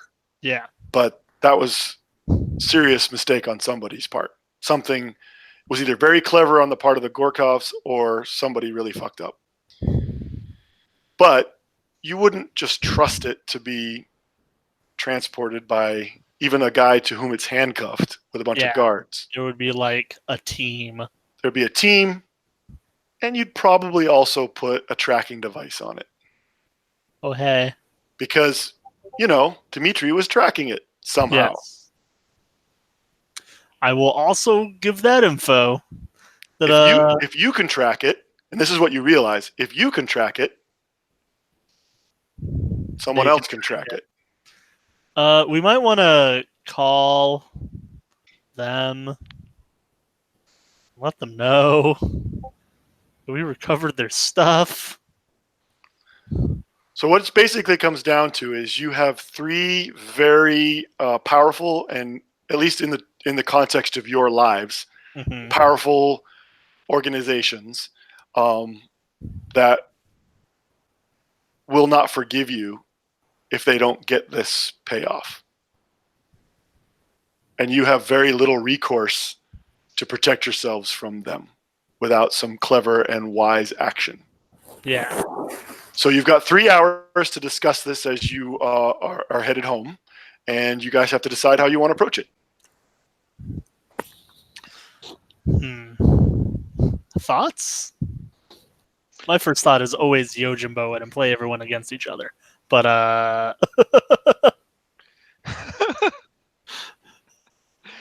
don't know how well that'll go. That's why you always win poker night. Exactly. Okay. You know, guys, that really, really old like Earth movie, Yeah, I guy with think the beard. They've remade it like 100 times by now. I've got Earth Culture at 5. I know all about it. Man, so yeah, this is a no-win situation unless one of you guys is really clever. So, see. So if we contact the Hypercorp, kind of like big company, Gen Diver. Gen Diver, then we're going to be on the shit list of 2 mob families, essentially.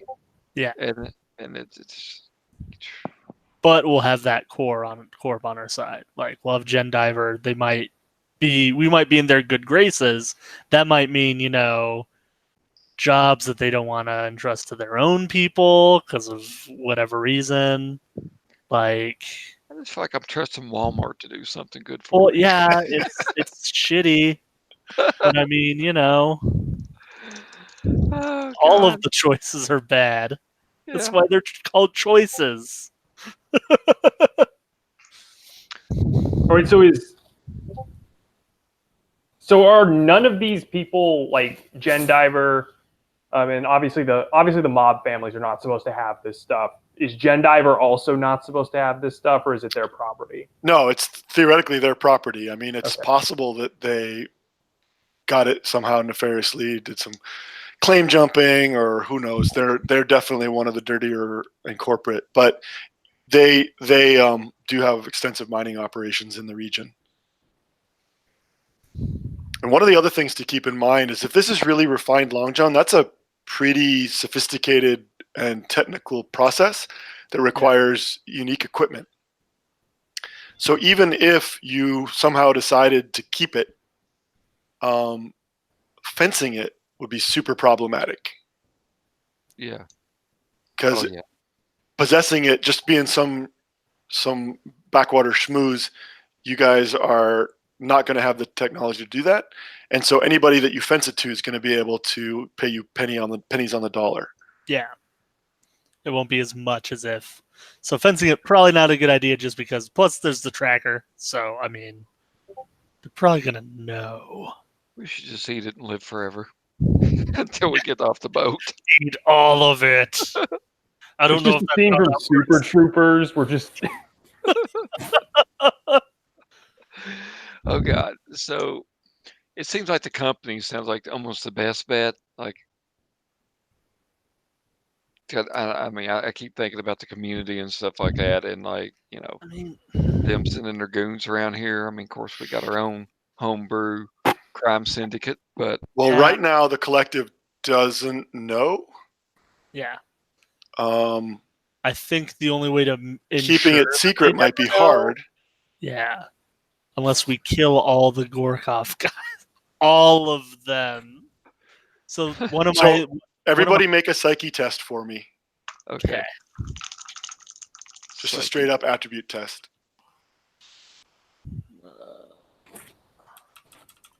So it's 1 die against 5 plus your psyche attribute. I fail. I passed by 2. Okay. I failed. My Okay. failure was by 1. So the only person that doesn't so from Dimitri's perspective, he sees when you say kill everybody, you just turn to look at him, both Fish and Drew. And Maggie is the only one that's able to keep like a straight face and look in the other direction. Because you guys are talking through your links, so he doesn't know what you're saying, but just the looks on your faces as you turn to look at him simultaneously, he gets a little creeped out. His eyes get wider. He sits upright. He very tentatively kind of points at the middle of his chest and looks at you speculatively. I'm be like, hey, buddy, you put us in this is a little bit of a sticky situation, right? Like, you know who owned this, right? Ownership is a matter of relativity. Yeah, no, I'm kind of with I you think there. I think we own it now. Yes. Well, the issue is, big corpse like that, they've got like, how you could track it. They probably, they probably can too, right, bud? He looks embarrassed that he didn't think of that. Like, Um, yeah, and then he seems reassured, strangely, like he knows something you don't know. Kind of nods his head, and then he shrugs. But maybe you could disconnect it. disconnect it. Like, I guess that's technically possible. Maybe. It becomes harder to deny that you were just trying to give it back. Yeah. He doesn't say Here's- that. That's just Yeah. my Yeah. commenting. Yeah. It's probably something that I would think of. Have. Hmm. Hmm.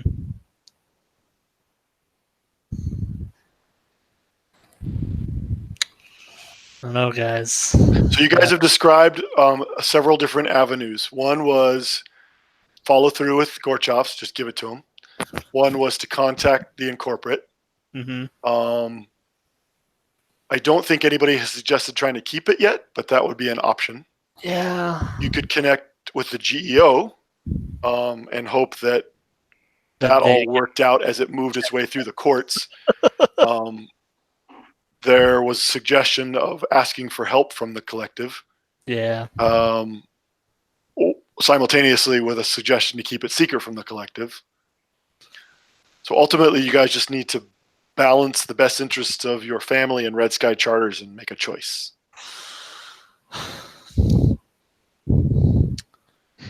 So, in theory, if we tell any of the other parties, they take out the Gorchovs and take it for themselves. If the collective does it, then the collective gets brought down on by the. There's a gang war between the collective and the Gorchovs. Yeah. But then which could theoretically bring the GEO in, but Harmony Town is actually one of the only, at least technically independent places on the planet. So they don't really act there much. And I kind of feel like unless one of the other, we could turn this into a giant three-way clusterfuck of doom where like the gang war happens and we also say, hey, by the way, we know who has your stuff, it's these guys, to the corp. That sounds super messy, so I kind of love it in that respect just because it'd be funny to me.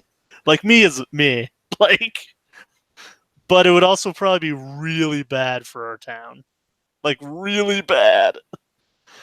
I don't know, folks. Anyone got input? Seems like it would have been best if we had died. I mean, maybe. Or if we just killed all of them and drove away and tried to, save our friends. I'm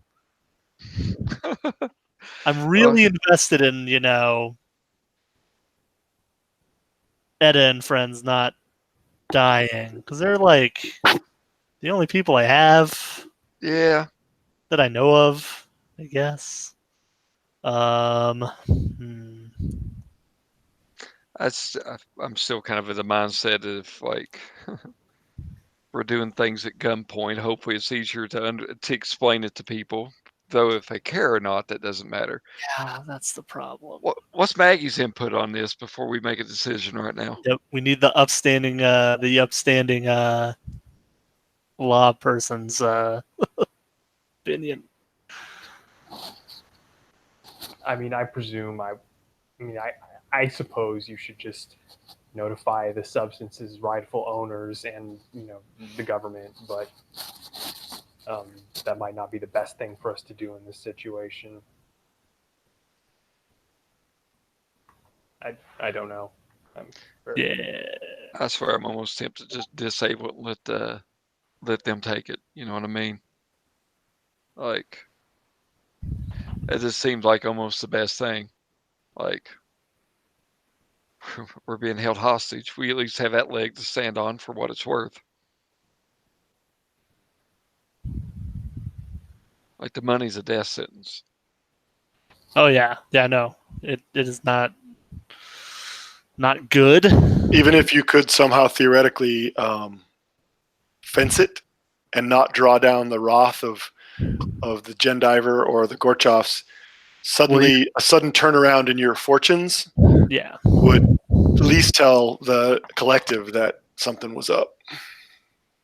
We'd have to like. I think we should probably drop him off somewhere else. Get him to arrange his people to go somewhere else.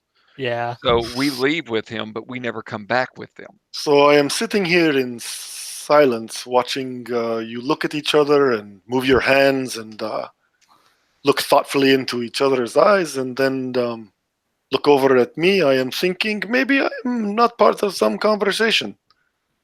It makes me think that maybe you are planning something. It makes me feel uncomfortable, makes me not want to report that all is well to my associates back at your compound. We're in a bit of a pickle here, bud. Well, then maybe perhaps I could help open the jar. So how about this? Like, I don't really want to bring you back to our place of work. Like, you've got some hot shit that's gonna taint everything that we do. Like, can you, like, look, like, no double cross, no anything. Hell, no money. We just take you somewhere else, another port, drop you off somewhere for your people. They never see you come back with us. We never see you again. You like the sound of that? Because I really do. I'm not sure I agree with the no money. I do not want to see any of you again. Yes, I can agree with this. All right. So can you arrange an alternate place? I suppose that is possible. So just so you are aware, Harmony is a pretty big town. It's one of the biggest cities on the planet, and it's the equivalent of sort of Poseidon's Las Vegas. Okay. Because it's independent, a lot of the incorporates maintain sort of operations there because it's essentially the equivalent of offshore accounting. And they don't have to answer as directly to the GEO as they do in other parts of the colony. The trade-off is that it's run by the mob. It's run by the collective. And so it's a big enough town with casinos and resorts and tourists and all that it would be pretty easy, especially because it's, by the time you get back to port, it's going to be dark.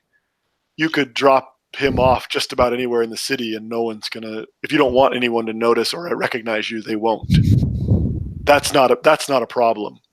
If it's being tracked, it will be tracked back to your city, but it's, you've got thousands of kilometers to go to any other reasonably sized settlement. If you want to drop him off in some village, some colonial outpost, or some refueling station, you could probably do that within a few hundred kilometers. You could definitely do that within a few hundred kilometers. But the only major population center within your fuel range at this point, and within less than a week's travel, is going to be Harmony. How hard of a check was it to disable that for? Well, you'll just have to give it a try to find out. That's true. That's true. Yep. So, well, if we want to, we can give that a go. Let's do a show of good faith. Show good faith. We'll disable this. You call your people off. We'll take you to another location. We don't want any trouble from you whatsoever. We don't want any trouble from the people that we have to live with, and we definitely don't want any trouble from the government. Does this sound like are you? So I'm going to try to negotiate that in there as best I could. Just like, we'll do this, but just pull back on the leverage. Okay, so it's not a matter of this being a bad idea from his perspective. Taken at face value, this is exactly what he wants. Because he's a businessman. He doesn't want to shoot anybody. And he doesn't want to kill kids. You're pretty sure he would, but you don't want him to. He doesn't want to. The question is, does he believe you? So you need to do a persuade or a deceive, Okay. which is a social maneuver. Don't even think I have any of that. Well, those aren't skills. Those are just the maneuvers names, right? That's what defines what you're trying to do. So you can look at your skill sets and tell me how you want to do those things.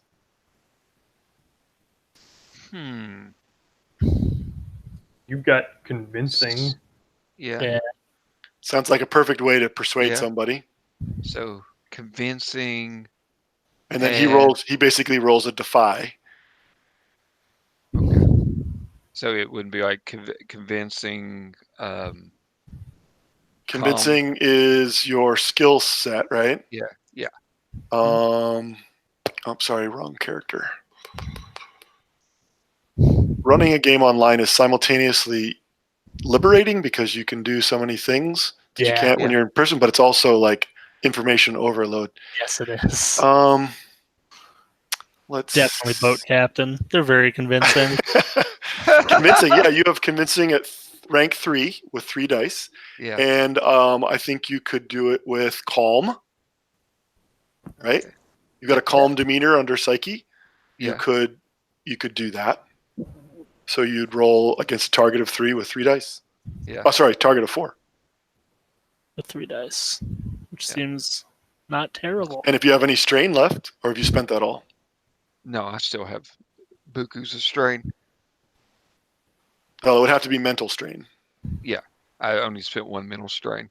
Well, you've only got 1. So it's gone. It's gone. Oh, you said buku. I thought you meant lots. I guess I probably wrong word.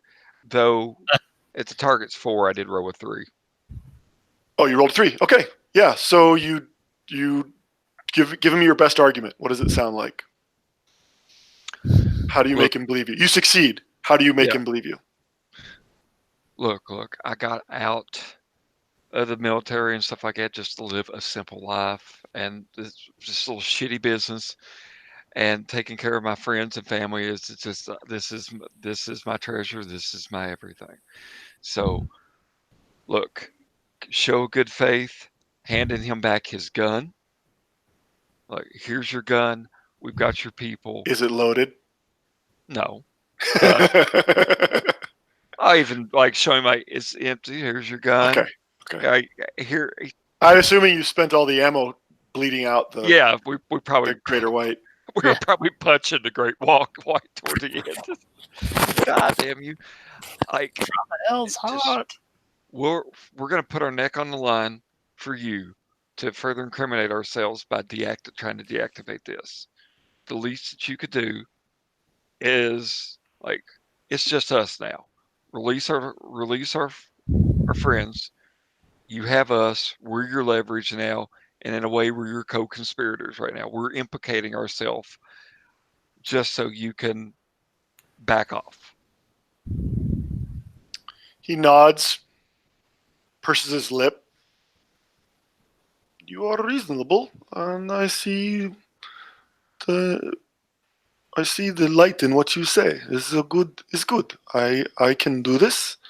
I can accept these terms. Shake his hand. So, and then I look over at the fish. Like, I'll go down with you, buddy. Okay. Well, let's see if we can figure out disabling the tracker. Well, you certainly have tools on board because no one in their right mind goes to sea without tools on their boat. Yes. So I'll give you a +2 for resources like Sweet. that. I think you have electronics technician. I also have computers if that's useful. I think electronics tech is probably better. Okay. Probably more appropriate. Fishing for more dice. Yep. Okay. Do Electronics. you have any strain left? No. Okay. Is there any kind of assist rolls in Blue Planet? There are. If you can succeed in an appropriate skill set that helps, you can get a +2 bonus. Well, and I know Dimitri was saying something about knowing something about it, so I don't know if he had knowledge that he was gonna. Not really a Okay. technician. He shrugs, and I can cut the wire if you tell me. So what? Okay. Okay. We'll figure it out. Okay. Now look, I could use boat captain because I've seen people try to do the craziest stuff with pontoons, like turn them into houseboats by welding stuff on the side. Nice try. I'm not going to buy that one. Oh god. I will, however, let you make a mysterious test, Fish Boy. Ooh. And if you succeed, I'll give you yourself a +2 bonus. Now you have to realize this whole unknown mysterious secret thing is not really a mechanic in the new system. I just couldn't resist with this character. I love this. Legitimately is one of the favorite characters I've played in a while. So I'm loving yeah, I'm loving it. So mysterious plus anything particular or Deceptive. deceptive. So that will be against a 7. Well, I rolled 2 7s. Okay. So you I get succeeded it. flat. Complication, right? Complication. I know the complication, Dope. but I'm not going to share it right yet. Fine with it. I love it.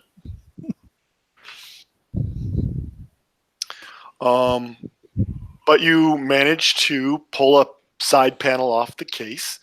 You dig into the insulated interior. You find the control leads, the power leads that go to the transmitter. You find the antenna. I'm going to say that you can't, because you only got a 7, you have to disable it to pull it out. You can't keep it functioning and put it on something else in that classic gambit to make them go somewhere else. Removing it because you didn't succeed by a larger value. You destroy it, removing tie it to a bird or something. Right.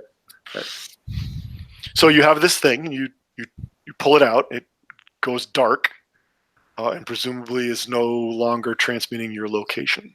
Can I pull this? Can we pull the SIM card out of the boat so they can't track that? Out of the boat? Yeah. Well, it depends on what's been happening in the interim while this has all been discussed. Because you're probably halfway home by now, so you've had this thing aboard for a couple of hours. Yeah. And so it just depends on whether or not they have a satellite tracking you yet, or whether or not they have projected your course, or who knows, right? But those are worries that go through the back of your head as you see the light go out on this transmitter. Dimitri looks at you, shrugs his shoulders. Guess we're good. Now it's time to deviate path. So we'll go to other assigned location that we came up with. So where is that? Is it somewhere in Harmony, or are you going to go to a nearby town? Nearby town. Okay. So you've got a few options, not many. You will have to refuel when you get there, and your current fuel limits your range. Had you had a chance to pack appropriately, you could have brought a hydrogen still with you, so you could refuel at sea. But you didn't really get a chance. They just forced you onto the boat and said go. You can choose an outpost of literally 10 or 15 people who live in this fueling stop, or you can go to a town of 1,500, maybe 2,000 people that's maybe 100 kilometers from Harmony, a place called Kingston. A place called Marley. Maggie, I've been making a lot of decisions. What do you think? Should we go for a low population where, if there's 12 people there, they're going to pay attention to us pull up, or go to a town of 2,000 and just disappear? Let's do Marley. Okay, You guys good with that? I am. Are you good with that, Fish? All right, give me one boat piloting test. This is really going to be a matter of quality of navigation and managing your fuel supply to arrive in a timely way, but with enough fuel left to actually get there. Okay.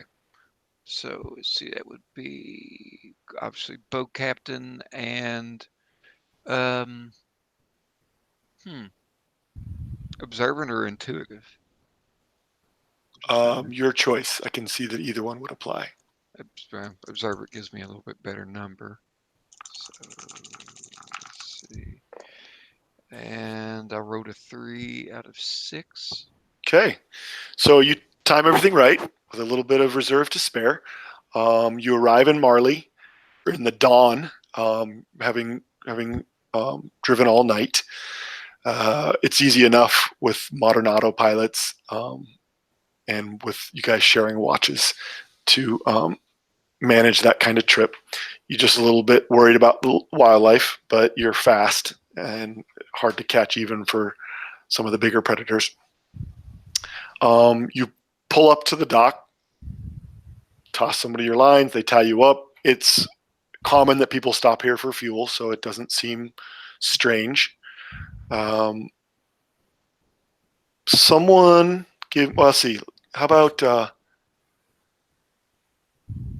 Fish Boy, give me an unknown. Dope. Oh, no, not even. Give me a disguise. Okay. With deceptive, I assume. Of course. 7 on the dot. All right. At the last minute, you realize that you should probably get this guy out of his torn up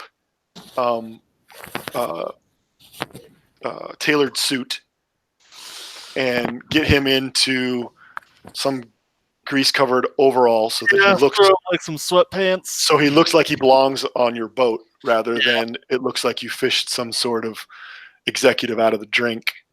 Yeah, good plan. I would also assume that you would either need to somehow paint over or scrape off the Gendiver logo on the side of the case. Yes. Because he's going to walk onto the dock and walk off into the sunset carrying this thing. And you certainly don't want to take a belt sander to it. Okay, so you find some tools that allow you to muck it up sufficiently. Yeah. It still looks like an expensive plastic case. It's like one of those big Pelican boxes, but it doesn't draw undue attention at this point. You drop him off. You spend the time required to get fueled up, exchange some money, and then head off for Harmony, or are you guys going to try and sort of subterfuge your path a little bit? Well, I guess his people got off the boat too, the ones with the holes in them. Oh, right.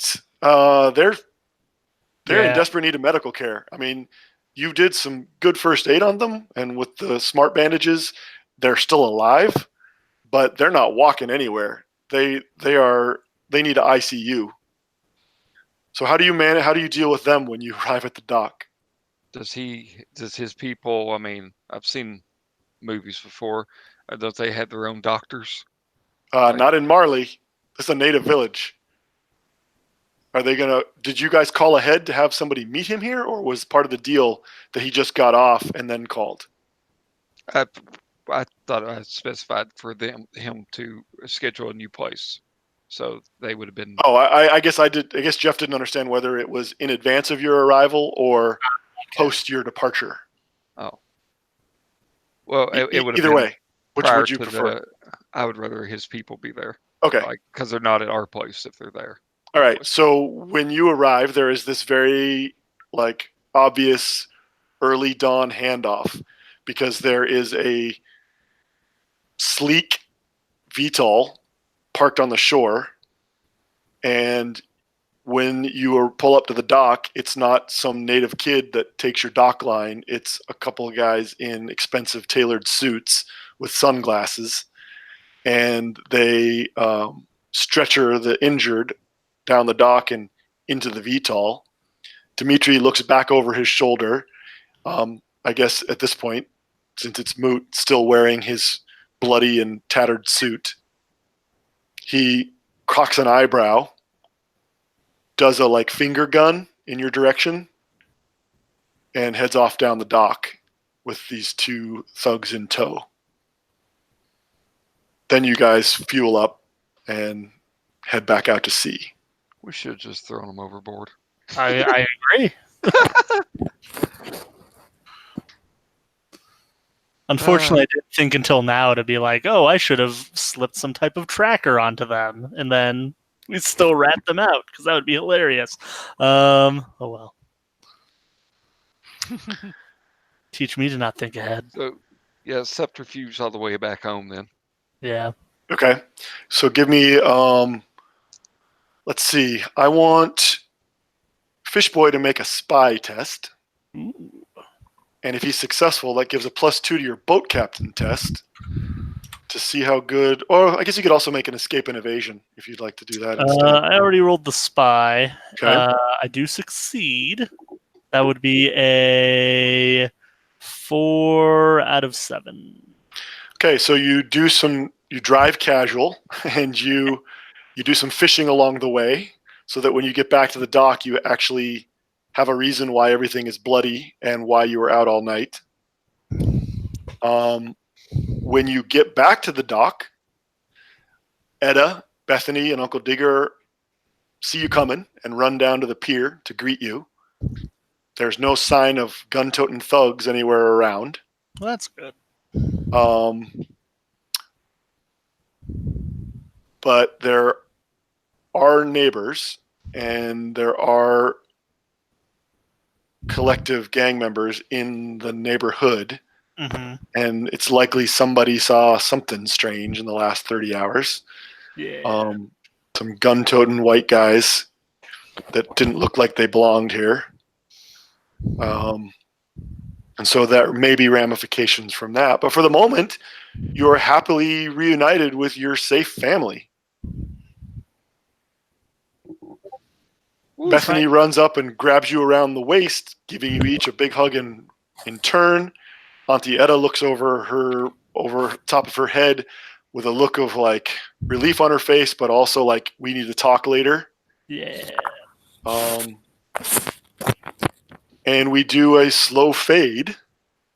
And when the film comes back up on the screen, you guys are getting ready to sit down for that dinner you missed.